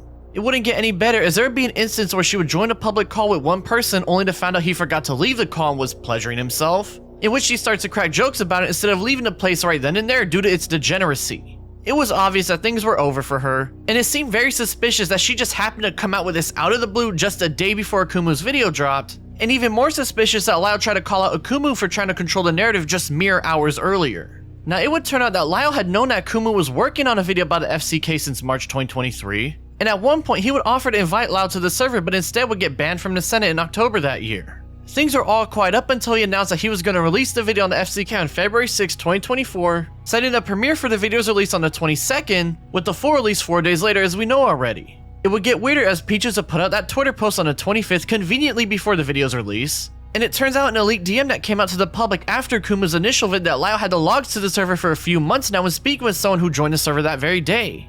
In his video he posted just hours before Akumu's, Lyle says that he released it before him because Akumu was trying to control the narrative and that he kept the logs from him, but as we know by now, that's not the case as he cut off Akumu himself months prior. It was clear something wasn't right here, and given we now know that Akumu's video was first officially announced for release on the 22nd, it seemed that Lyle had something more going on here than just trying to beat Akumu to the punch. After this, Lyle would upload a video on March 13th between him, Peaches, and another person named Crystal Flame, showing that they had a call together that took place on February 25th before Peaches dropped her thread, with Lyle saying he never looked into the FCK logs until now, meaning that he had them on hand but just simply never investigated the subject himself. While I had the logs for a few months, I couldn't pour through all of them at once. Asuka, someone on my staff, was the one with the logs. They're massive, and we only now had a full team to dig through them. Well, in that video, Peaches would admit that she knew Slamur's age at the time with Lyle trying to downplay because she was apparently groomed at one point. If Slamurs was there, then I think I knew their age as 16 or 17. Yeah, but you were also dealing with the after effects of being groomed because you were still in contact with the guy who groomed you. So, we now know that Lyle knew that Peaches knew there was at least one minor in the server. So that begs the question, why on Lyle's upload the very next day on the 26th did he say that he doubted Peaches knew there were minors when she just told him about one not even 24 hours earlier? So even if Peaches was 100% aware that there were kids in the server, which personally I doubt, it was clear that Lyle was lying to protect Peaches. So as this newfound war in the Art CC raged on, Peaches would outright leave the Senate just a few days later, seeing that things were not in her favor at all. This would then lead to her deleting her personal Twitter account off the platform, and then eventually nuking her entire Hopeless Peaches persona off the internet. Her Twitter, her YouTube, everything was gone in the blink of an eye, and it seemed that the story of Hopeless Peaches had finally come to an end. Except that wasn't the case just yet, as on March 18th, 2024, just a few weeks later, Peaches would drop a document accusing a Loud convoy of abusing her throughout their weird adopted daughter thing going on. In said document, she would come out as a transgender man named Aaron and start to frame Lyle as emotionally abusive to them the entire time they knew each other. Now, it was pretty obvious Peaches only came out as transgender at this very moment when facing immense backlash to control negative opinions about him, as it's a known tactic for people to do this, and the document itself is clearly trying to paint Lyle as a worst possible person, which to be fair, given in my video we went over talking about him, it did sound pretty believable. Now, as Lyle was working on his response video to everything, Omnia would make 2 videos reacting to the Rosa Ramsey calls and gloating about their downfalls because of their bone to pick with Peaches. Kai would also talk about everything going on because that's to be expected from him. And overall, while the document did paint Lyle in a worse light, given by this point it seemed the Art CC finally realized he's fucking insane, things would continue to build on as time progressed. After seeing that the gullible and manipulatable members of the Art CC were starting to view them in a softer light, Peaches would have their friend Hidden Heroine drop a donation link on Discord for people to give them money for commissions or out of the kindness of their heart. The new online name they were going by now was Rebel Raccoon, and it just so happened that Peaches would be seen commenting on a video Akumu made about the situation, talking shit about Lie on the ArtCC because they know if people knew it was them, they'd get trashed on. Eventually, people put 2 and 2 together pretty quickly, and so Peaches would change the name of the account to Carmacri after getting caught, only for people to find a comment from over a month ago on a Kai video talking in the third person about themselves and allow to sway public opinion, giving everyone a nice callback to how Creepshow Art would do the same exact thing on lolcow.farm before her whole exposure went down. Now, Lau would drop a response video about everything going on in his world on April 26th, and once he got to the Peaches stuff, that's where things would get interesting here. You see, even though it was obvious Peaches only made the document allow because the jig was up and they were trying to somehow push everything onto him, it was still pretty believable that he was emotionally abusing them throughout their weird relationship going on. Except, Lau would go on to show how Peaches was actually emotionally abusing him instead, and given the evidence is right there on screen, well, it's not surprising they were like this given how catty and bitchy they are. It's still a bit shocking given they make themselves out to be this innocent victim at every corner of the internet only to be deranged themselves. In fact, Peaches in particular have been suicide baiting Lau for so long they would do so over a game of Among Us, showing that they're on their own level of deranged that despite trying to frame Lau as abusive towards them, it seems that she used this special position of being his daughter to take advantage of him on her own degrees of insanity. After seeing that public favor was officially gone once again, Peaches would delete the Google document they made on Lau and tuck their tail as they dipped away from the internet and ran off for the final time. There were also some other people that dipped out from the FCK leaks as well, such as that aforementioned Toasty Vanilla person and someone named Doodletones, in which I ain't even gonna try to get into that story right now. They're their own entire thing going on that is not worth a headache to dig through at this moment. It's safe to assume that Creepshow Art was out there feeling a mass sense of shoulding fraud, seeing one of their biggest ops get smoked on the timeline, and it was at this moment that the RCC fell apart for the final time. There was no way in hell the community would survive this, and this time the members had no direct Discord server to join or internet personality to follow, as those who were covering the news were a lot edgier and not overly sensitive people or pedantic like the RCC have been for the past 4.5 years. Even to this day, while it's obvious that some members moved on to these more edgier personalities and got wrapped up in their communities, those people aren't RCC related and haven't fallen into the same trappings that made the RCC the petty and cancerous place that it was. As leaks from a Discord that Peaches made called KFC would come out showing her back in March plotting against Lau, and a former friend coming out and dropping that Peaches isn't trans anymore only 3 months later, a news story featuring a familiar yet new face to this video will come about, because if there's one thing about this community, or what's rather left of it, is that they always love to get themselves into stupid drama for no reason at all. On September 9th, 2024, a Google document would be made about somebody named CinnyBear03, showing how despite running her Discord as a place with no NSFW material allowed, she would break her own rules on multiple occasions for some reason. This includes promoting people to draw her character in NSFW situations despite knowing the place has minors in it, as well as showing off a gory art piece that she drew of her own character in a situation I obviously can't show y'all for YouTube reasons. There's also examples of her talking about NSFW material around minors as well in the general chats, showing her being very reckless with her endeavors throughout her time running the place. Now there was a little bit more, but y'all get the point already. And though Cindy was in her own niche circle in what is called the animation meme community, that community had some crossover with the ArtCC, and so they caught onto the story once it dropped. At this time, it wasn't exactly the worst thing in the world and mainly just looked like a 20-year-old who didn't know any better and was being reckless at worst, and so she would make an announcement on her YouTube community page just 4 days later saying she'll be responding to the document soon. It seemed to be a pretty small situation all things considered, that is, until something else would come out and flip everything on its head. Not even a week later, on September 15th, somebody by the name of Enna will come out with an 188-page document exposing Cindy for grooming them when she was 20 and they were 14. Now, about 90% of the document is basically just screenshots, so it's not that much of a read, and it was clear by some of them that Cindy knew they were 14 pretty early into their friendship just a few months after meeting, but that wouldn't stop her from talking about NSFW topics with them, such as drawing threesomes with their custom character Nightmare Sans and Enno's custom character named Boy.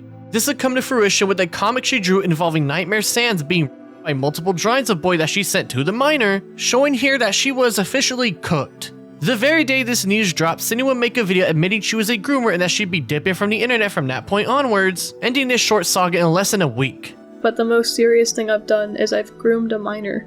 I became friends with a 14-year-old after I made a mental note to myself to not become friends with minors again, and I overshared with them. I shared graphic, explicit materials with them when I shouldn't have. I groomed this child, and I knew what I was doing was wrong. Now this story was very cut and dry as she admitted herself she was a child groomer, and so people would move on with another victory in their pockets. However, there was one person in particular who didn't like what was going down, and so this person would insert themselves into the situation and opened up the biggest can of worms in his entire career. On October 8th, just a few weeks later, YouTuber Just a Robot aka Jar would drop a video defending Cindy from the allegations, and when I tell you this video is awful, I truly mean it. It is one of the worst defense videos I've ever seen in my time online. For example, one of his defenses for Cindy is that she mostly sent softcore NSFW images instead of hardcore, as if that somehow makes things better, and that because she sent the hardcore comic blurred in some parts that she's somehow a better person because of that. But what about the inappropriate pictures, like her sitting on a pile of sand corpses while hugging Boy? Is hugging porn now or something? There's also pictures of her in Boy and Bunny outfits. Woo, so scandalous. None of this stuff is actually hardcore corn, it's just softcore corn. This kept on escalating until Cindy, she sent the same not safe for work essaying comic to this minor, and requested this minor to draw even more corn of the character of Boy and Nightmare Sans. From the censoring job, it looks like a few parts of this comic would have been legally classified as hardcore corn. The absolute worst thing Cindy sent was this picture of Boy fingering her avatar. However, it should be noted that the doc maker was not the one who censored this out. It was actually Cindy herself. When I first saw this, I thought, yeah, Cindy's guilty. But when I found out that she censored the worst parts of this comic herself, it made her look far less guilty than I was previously led to believe. It only gets worse as the second half of the video is an interview with Cindy herself, but this so-called interview was basically just 45 minutes of them shooting the shit together and Jar very clearly not taking anything serious at all, including moments where he is very clearly making Cindy uncomfortable in a particular moment that raises a lot more than just a few eyebrows. Okay, what you did was bad. Very bad. If you better thank your vagina. If you had a pee-pee, you would be, oh man, it would not be good for you if you had a pee-pee. Aw, man. Yeah, but people are more forgiving when women do this. I mean, we've tried so many times with women. Like, we gave you guys the right to vote. 10 years later, Great Depression. Coincidence? I think not. God. Yeah, like, can I tell you the worst part about being a guy? That you have to pay extra for mayonnaise? No. Sorry, that's. Oh God, I missed Jack. All right. Okay, so I'm at the pool, just relaxing. 16-year-old girl shows up in her bikini. I realize I have to get the fuck out of there right now because, like, I'm not going to be paying attention. I'm going to daydream. I'm going to look in her general direction, and then suddenly a situation is going to happen. So I realize, like, whenever I see a 16-year-old girl in a bikini while I'm at the pool, I'm like, whoop, time to go home.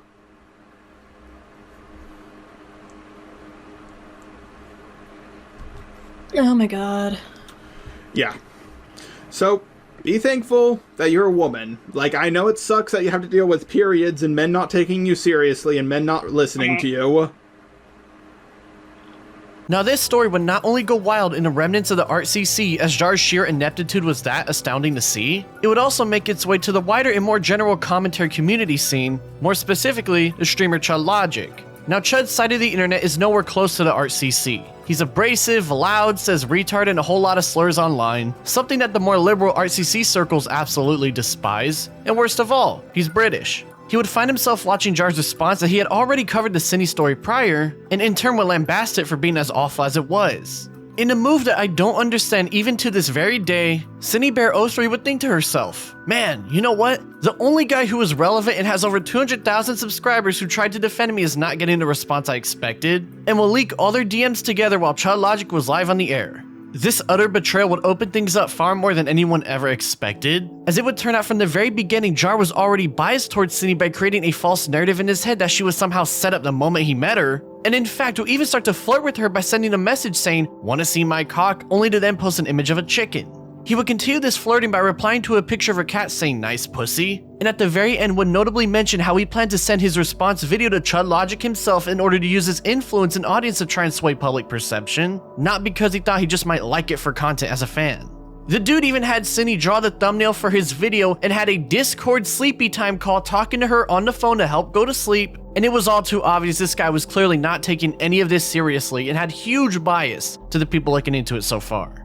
Chud Logic would then get Jar into a stream to interview him about what the hell was going on, in which we also learned that Jar didn't even go through the entire documents made on Cindy, he just saw small parts and called it a day. However, while his situation so far has been mostly about him screwing up the story, the way Jar answers general questions and acts throughout is far more interesting, so let me show you some of the highlights. Did you look at the messages between Cinebear and Eno in full? Admittedly, no. I skimmed through a lot. I hold all the keys. I hold all the cards. And I have another thing to put to you. Now, before I do that, is there anything that you wish to admit to me before I do this? I'm trying to think here. Didn't expect you to ask that. Admit. Well, in past videos, I've said very sus stuff that people have taken the very wrong way, and I have been friends with people who've gotten exposed and, cut them off. Okay. There's a lot I've done, and I just ask, what is it? What is it? And just ask what it is, because you know what? Maybe there is something, and I just want to rip the Band-Aid off. Mr. Robots, your logs with Cinebear were leaked to me an hour ago. Oh, okay. I have no romantic interest. I'm very friendly with the way I talk. I can show the logs I've had with other people if they'll give me permission, but I'm very friendly. I have a girlfriend. I have no sexual interest in Cine at all. But you do, okay, actually, let's say that. Go on. No, actually, I want to take... No. Okay. Maybe I do have sexual interest in Cine. I mean, I'm a straight guy, come on. So I'm going to walk back on that, but I have a girlfriend. I'm not... what part of the logs would you like to go over with me? And then you send a picture of a chicken, of a rooster, of some sort of...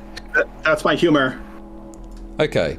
Do you think it's appropriate to joke about sending a picture of your penis to someone who you're interviewing who is accused of grooming an individual? Absolutely not. So why did you do it? It's just my humor. It's just what I do. I'm not the most mature fellow, and I've sent this same joke to so many other people. Yo, you're all good. You can finish it up tomorrow, in fact. Yeah. What a cute little pussy. Tell me when you guys are done with the clip. I think we heard it from your end, Jar. Oh, you did? Oh, you want me to finish it? I mean, that's the whole clip. Oh, it is? Oh, it said there was more seconds. Yeah, I was talking about the cat. That, again, same with the cock. That's just my sense of humor. I mean, this was eventually going to, I knew that the way I joked around would eventually catch up to me. This is why I can't hold down a job, to be honest. And yep, this is finally out there. Now, I have never seen Cinebear's face, ever. I have borderline no idea what she looks like. I know that was a long slew of clips, but the story quickly changed from the Cinebear situation to Jar himself, as it was very clear this guy is far more interesting than people initially thought. Now, we saw Jar self-report a lot in that call, and so it comes to no one's surprise that this dude is pretty autistic. If you couldn't tell simply by his voice, then you should probably get checked out yourself, but that's besides the point. The reason I bring this up is because there's a video by YouTuber Copency that dug into the more psychological aspects surrounding him, and the types of things that Jar would get himself into absolutely reeks of a lack of understanding very basic social cues. For example, there's always been this rumor that Jar is racist because his old YouTube outro sounded very similar to a racist song from the movie American History X. My eyes have seen the glory of the cleansing of YouTube. My eyes have seen the glory of the trampling at the zoo. Now, I want you to listen to how he responds after being asked about this. That is accurate. I heard the song growing up, Glory, Glory, Hallelujah. Then I watched a movie, American History X, while I was actually creating my channel, and I thought, when I heard that racist rendition of it, I thought, oh, I'm going to make my own rendition of this song. Like, it's a rendition of a rendition, and one of my friends, who's not my friend anymore, helped me come up with the lyrics. And yeah, that's where the song came from. By the way, highly recommend the movie American History X. My one problem is when the white nationalist guy is shooting, that gun had way too much ammo for a pistol. That last part is what I want to point out here, as Jar has a habit of bringing up irrelevant talking points for some reason in his videos. And in this case, there's no way the guy's gun having too much ammo is relevant to the conversation at all. And this habit of bringing up irrelevant information will become important later on, just trust me. Now, a good chunk of the video is dedicated to the testimony of many general art community and former ArtCC YouTubers accusing him of being very creepy towards them, and they all just so happen to be women. As we heard earlier, Jar very clearly stated that he has troubles keeping a job because of saying creepy things to women, so it's definitely believable he did the same with them, but there's one story in particular that shines from the rest.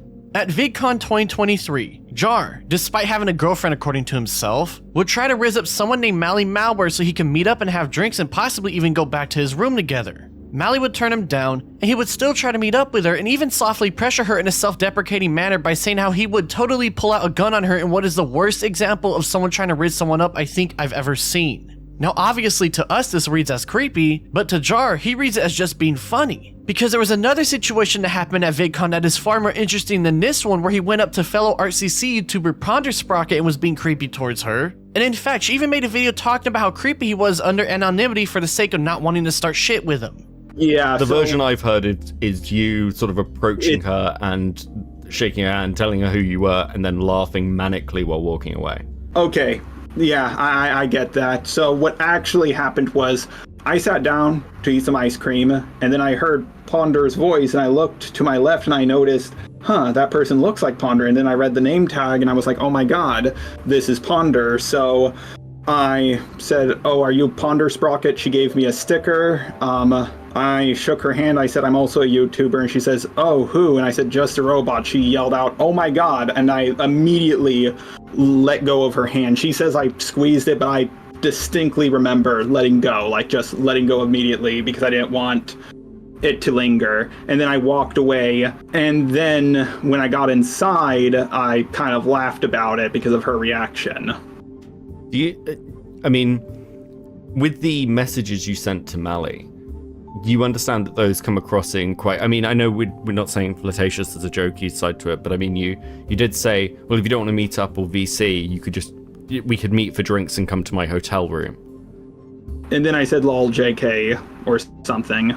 Sure, but that's still a very aggressively sexual thing to say, right? Yes, I realize that. I know I need to stop this. I've been given warnings about it. It's just now finally catching up to me, but this is something that is... This is my one of my biggest character flaws, and it's always been my style of humor, and I don't know how...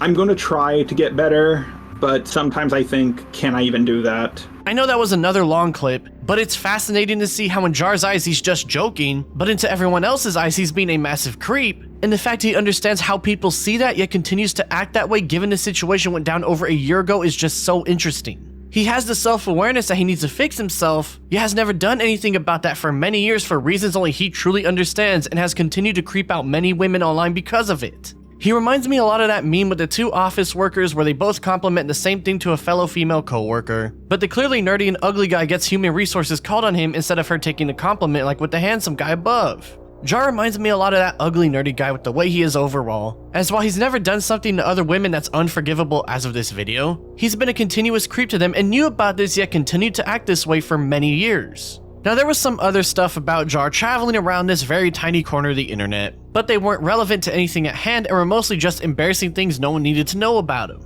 So tell me, how come in Jar's eventual response video in January 2025 did he decide to air out these embarrassing and irrelevant details about himself and self-report some more despite having months to make a proper telling from his side of things? I would like to apologize to my girlfriend, my roommate, and my neighbor for not listening to them. You guys know me best, and you were looking out for my best interest. I should have listened to you guys, and now I'm facing the consequences for my actions. The only compliment I gave her was calling her Mamacita. Here's the audio clip. Alright, Mamacita, I'll hit you up when I get home. I also have ship art of me and another YouTuber. It's Manga Common, who is a guy. It's Rule 63 versions of our avatars kissing in underwear. Now, the whole world pretty much knows what I jerk off to.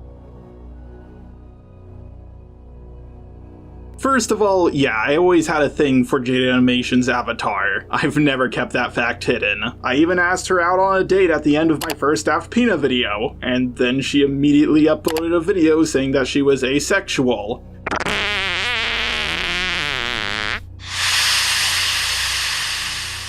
The response is not a good one. It's a lot of him saying he's autistic and explaining that's why he did a bunch of weird stuff. And while I'm very sure people understand by now his autism is a lot more crippling than most people initially assumed, his response should have been him focusing on his wrongdoings in a small section explaining how his autism and mindset led to those wrongdoings rather than deflection. But it's out there, so it is what it is. After this entire shit show we just went through, I think the best way to sum everything up here would be with the following. Why? Because being a woman is the worst. It's like playing one of your video games without the stick of happiness. Do you mean the joystick? I can't believe they let that get past the censors.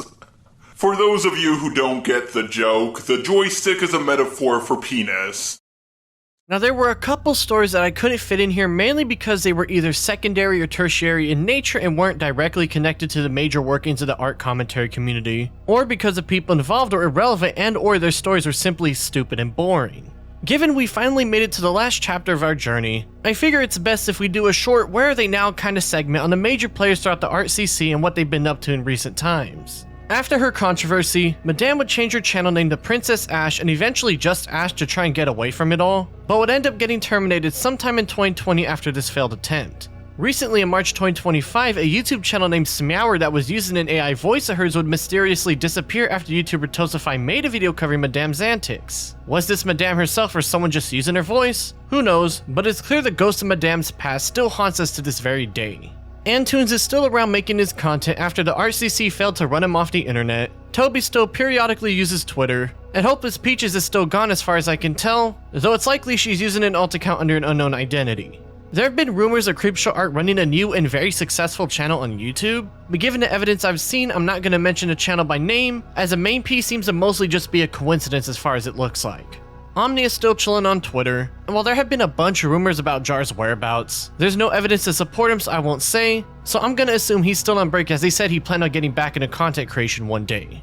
Now y'all may have noticed there's one name in particular I left out of this, and that was Kai Weiss. Well, it turns out in the middle of Jar's cancellation, another story about Kai would come out but get ignored as he was basically irrelevant at this point, so let's take a look at what went down with our favorite narcissist again.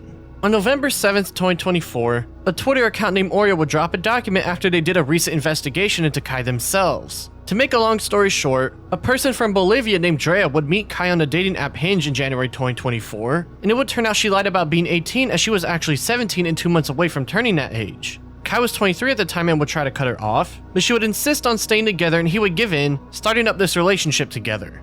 He would buy her gifts and love bomb her and such throughout February and March, but knowing Kai, things were bound to go south eventually, and south that things indeed went. Now I want to preface this now that the document is biased in Drea's favor, such as mainly only showing Kai's messages crashing out on her and how he was being emotionally abusive by suicide baiting her multiple times whenever he wasn't getting his way. The reason I say it's biased is because it turns out Drea was also suicide baiting him as well, and the document never actually digs into her side of things and downplays any moment she was being awful to him as well by mentioning how she was just barely 18 years old now and other similar phrases. Now it's pretty clear that both of them got their own issues going on and that their relationship falling apart by April just a few months into it wasn't shocking. But this is the part where things go from bad to worse.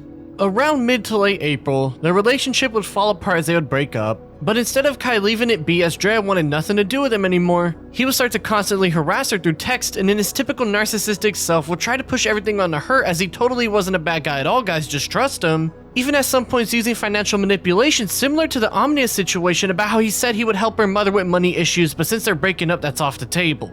This part in particular is very egregious, as in prior texts he would complain about how he wasn't going to make rent for the month and is being sued out of his apartment, meaning that he doesn't even have the money to help and is just lying in order to get her back under his control by any means necessary. Drea would just stop interacting with him entirely, but he would continue to try and bait his life against her and even threaten to contact her mother and tell her how she opened up about being allegedly abused by her father as a way to scare her back into his control. It's some absolutely batshit insane stuff he was trying to pull off on her, but she would continue to ignore him as things got back to normal in her life. Is what I would say if it weren't for the fact that Kai figured out he was being ignored, in which he would start to contact Drea through 3 different burner emails on April 26th to try and get to her, saying literally whatever he could think of to get her back under his control, including insults about how she'll never find someone better than him, to more failed attempts at financial manipulation in what is the most deranged stuff I've seen from the guy so far, and that's saying something given the whole Omnia situation that happened. He would even send another message just a day later on the 27th saying he made some sort of massive gamble recently and now has 100k to his name to again try and get her back into his clutches to no avail.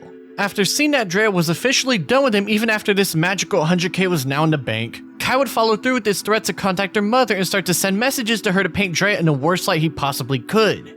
In fact, he had already been sending her messages since April 24th before she even started ignoring him and was getting no responses from the mother, so he would try to financially manipulate the mother herself on the 28th by mentioning that same so-called gamble he made to get her under his control under the guise of wanting to help the family when it was purely a revenge tour instead. Kai also again tried to contact Drea through what looks to be a burner phone number on May 1st, and again tried one last time on his main number on May 3rd to no response once more as she knew this dude was completely deranged. Omnia would gloat about Kai getting exposed online again in a very not so surprising handful of tweets and even call him a pedo as well. And while Kai would make a post saying that he planned to make a response video about the claims within a week, that never happened, and as far as I can tell he nuked his Z channel from YouTube as well, making it 2 total times this guy ruined any chances of an internet career for being one of the most mentally and physically abusive people I've seen on my time online. It's best to wrap things up here with the voicemail he sent to Drea in the midst of his failed attempts at manipulation to show y'all just how nuts he was during this, so have fun listening. Wearing everything black Hello Kitty rock music and gifts. Oh my gosh, I wonder where that shit comes from. Gifts. The first photo here is a photo that I took of you. Look, honestly, if this is the decision that you want to make, if this is truly what you want to do, that is fine. But if you want to talk this out, I can work shit out with your mom. I can work shit out however it needs to be worked out. I don't care. I can talk to your mom. I can talk to your dad. We're able to fix this. But Drea, you're making a mistake. This is not what you want to do. And I know that this is not what you want to do. If you're hurt, I don't think that I'm so much hurt as you are hurt. If you really think that I'm that replaceable, then you can do that. But judging from the fact that you're still active in Hinge account, you haven't found a lot of luck in whoever it is that wants to date you. And then on top of that, there's also the people who have to find out that you're not, that you're also in Bolivia. Drea, just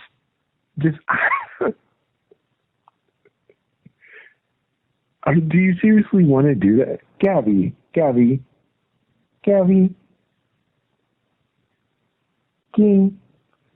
you seriously want, do you seriously want to do that?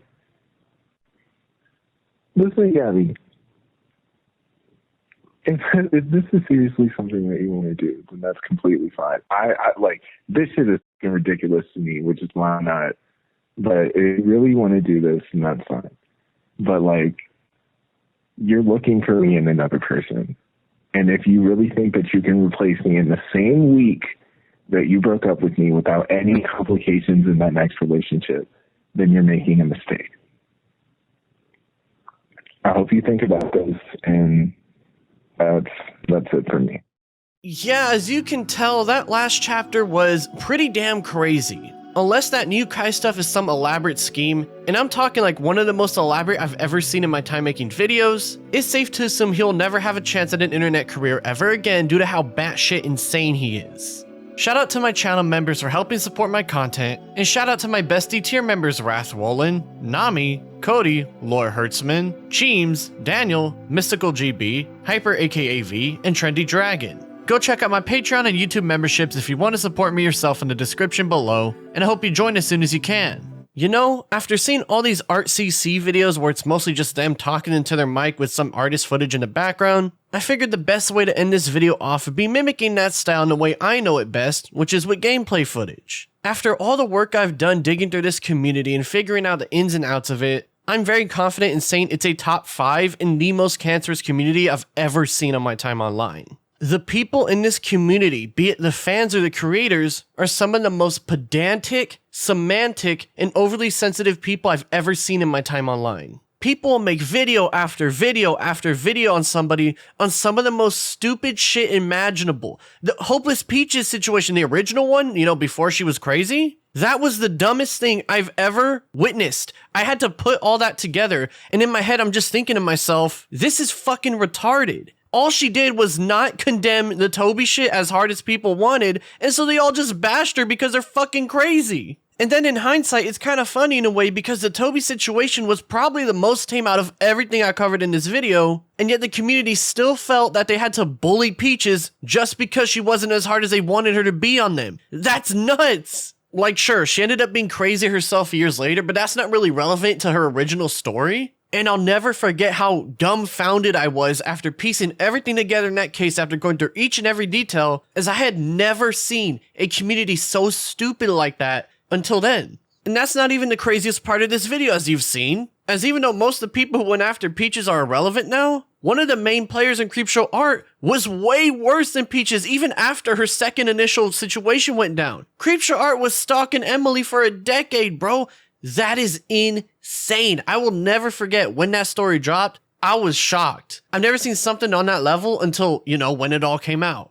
But yeah, the moral grandstanding in this community is so aids to witness. So many people pretend to be better than others over things that are so inconsequential that don't really matter. Like the amount of videos I have seen while researching this community, and they're just all like, oh, you know, blank, blank, blank person said this sentence or this word, and actually, it's this or whatever. It is so stupid, bro. It's Reddit tier types of arguing. Instead of someone just going to their DMs and be like, hey man, I don't like that you said this because blank, blank, blank, and either getting a, oh, you know, I'm sorry, or fuck off, they'll just bitch about it on a YouTube video and act like they're somehow better because they're being the moral arbiter of the community or whatever. It's so stupid. Like, it's funny as an outsider looking in to see just how much these people act like this, but I genuinely feel bad for some of the former people you used to associate in these circles, at least the non-crazy ones, because I bet you they were walking on eggshells like crazy on their time online. And the complaining and the constant bitching that I would witness, especially from Kai and Omnia during their run online, was some of the most dumbest shit imaginable.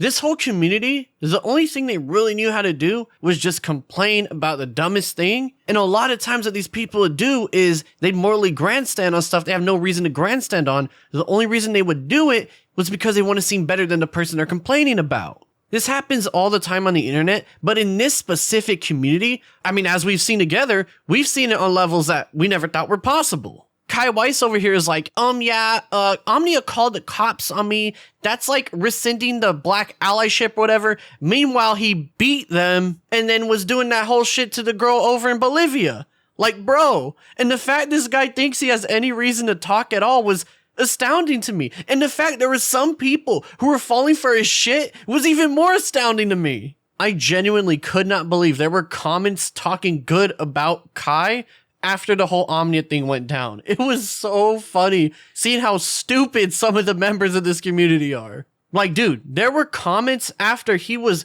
legally classified as a wife beater that were still falling for a shit where he was like, oh, I took it for the family, guys, you know. They definitely didn't have enough evidence to charge me, and I'm definitely not trying to manipulate the narrative and skew the truth to make myself look better, guys. And there were people who were falling for that, and that was so fucking funny to see. Now, I know a lot of the ArtCC, be it the creators or the members, are young teenagers or young adults, so it makes sense why it was easy to manipulate these people these ways, but I want to point that out because it makes everything come full circle here. A lot of these people are just young adults, young teenagers, or some people who are just a lot of bitchy people in general, and so the whole community was built off of Mean Girls type drama.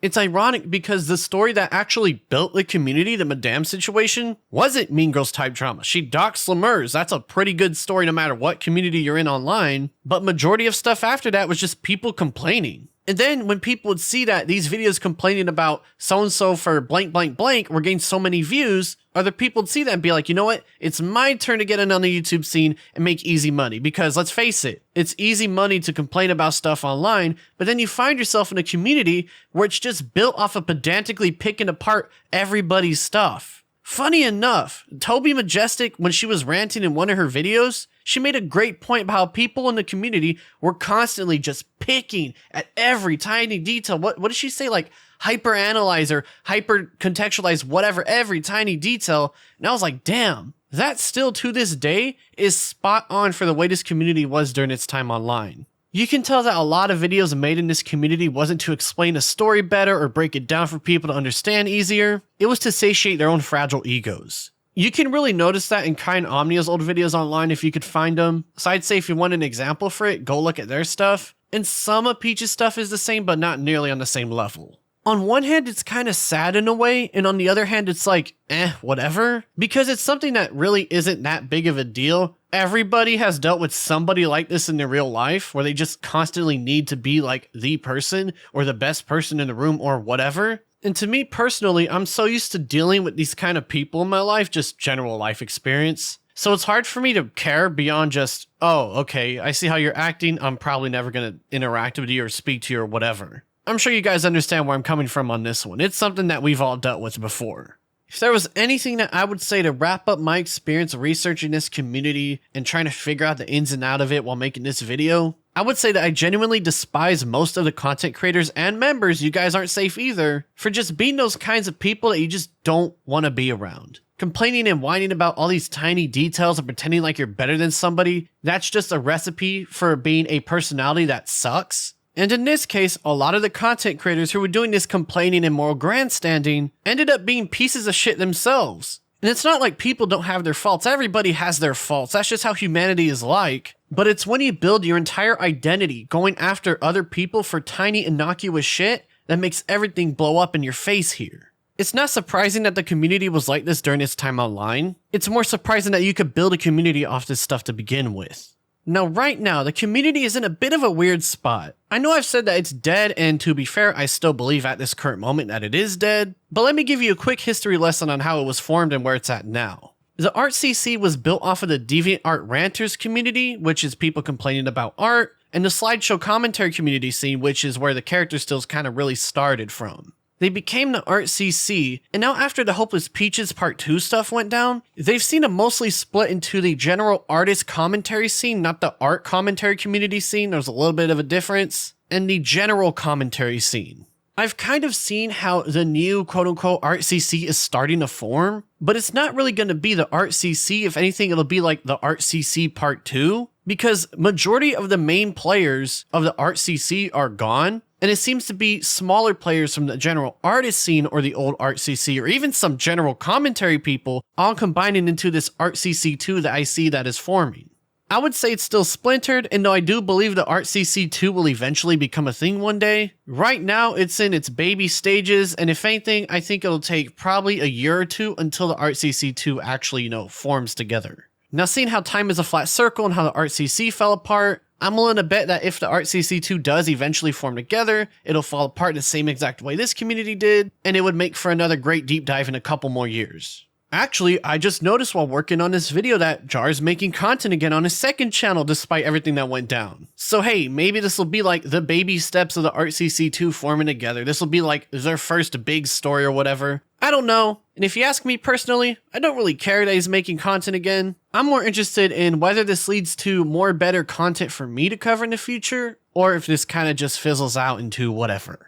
It's kind of funny talking about how the ArtCC2 will probably form together one day unless shit goes bad. Because by making this video talking about the ArtCC, I know that I'm going to get some viewers from those circles, and some of those people are going to subscribe and stay on the channel. However, I also despise the ArtCC. And I know that some of those people that are going to subscribe are going to be those really sensitive and more grandstanding people. So now for me, it's like I'm in a weird spot because I don't like these people, but I know that by making this video talking about these people, I am going to get some of those people in my community. I mean, that's the initial reason why I canceled this video. For those of y'all that don't know, I finished this initial draft way back in early February 2024 before this whole FCK stuff happened with Peaches. And I remember sitting there thinking, man, I really despise pretty much everybody I've covered here, and I despise the fan base. And I know that even though I'm making a video going over how crazy and how bad these people are, I will get a fan base of former members from this community, but I really despise these people so much that I'd rather cancel it just so that I don't get these people in my community. Now granted, the story grew so big over the past year that I just had to continue it on.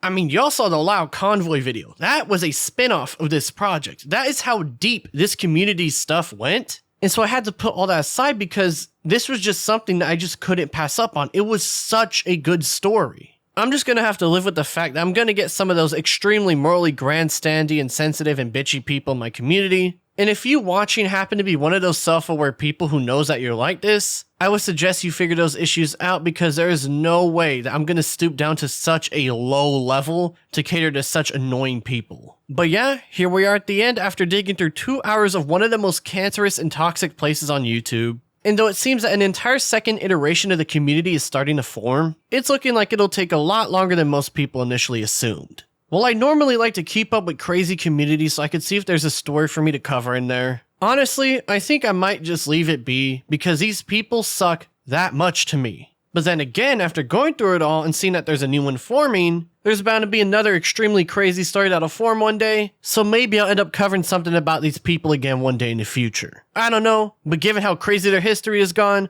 I'm not one to pass up on a good story.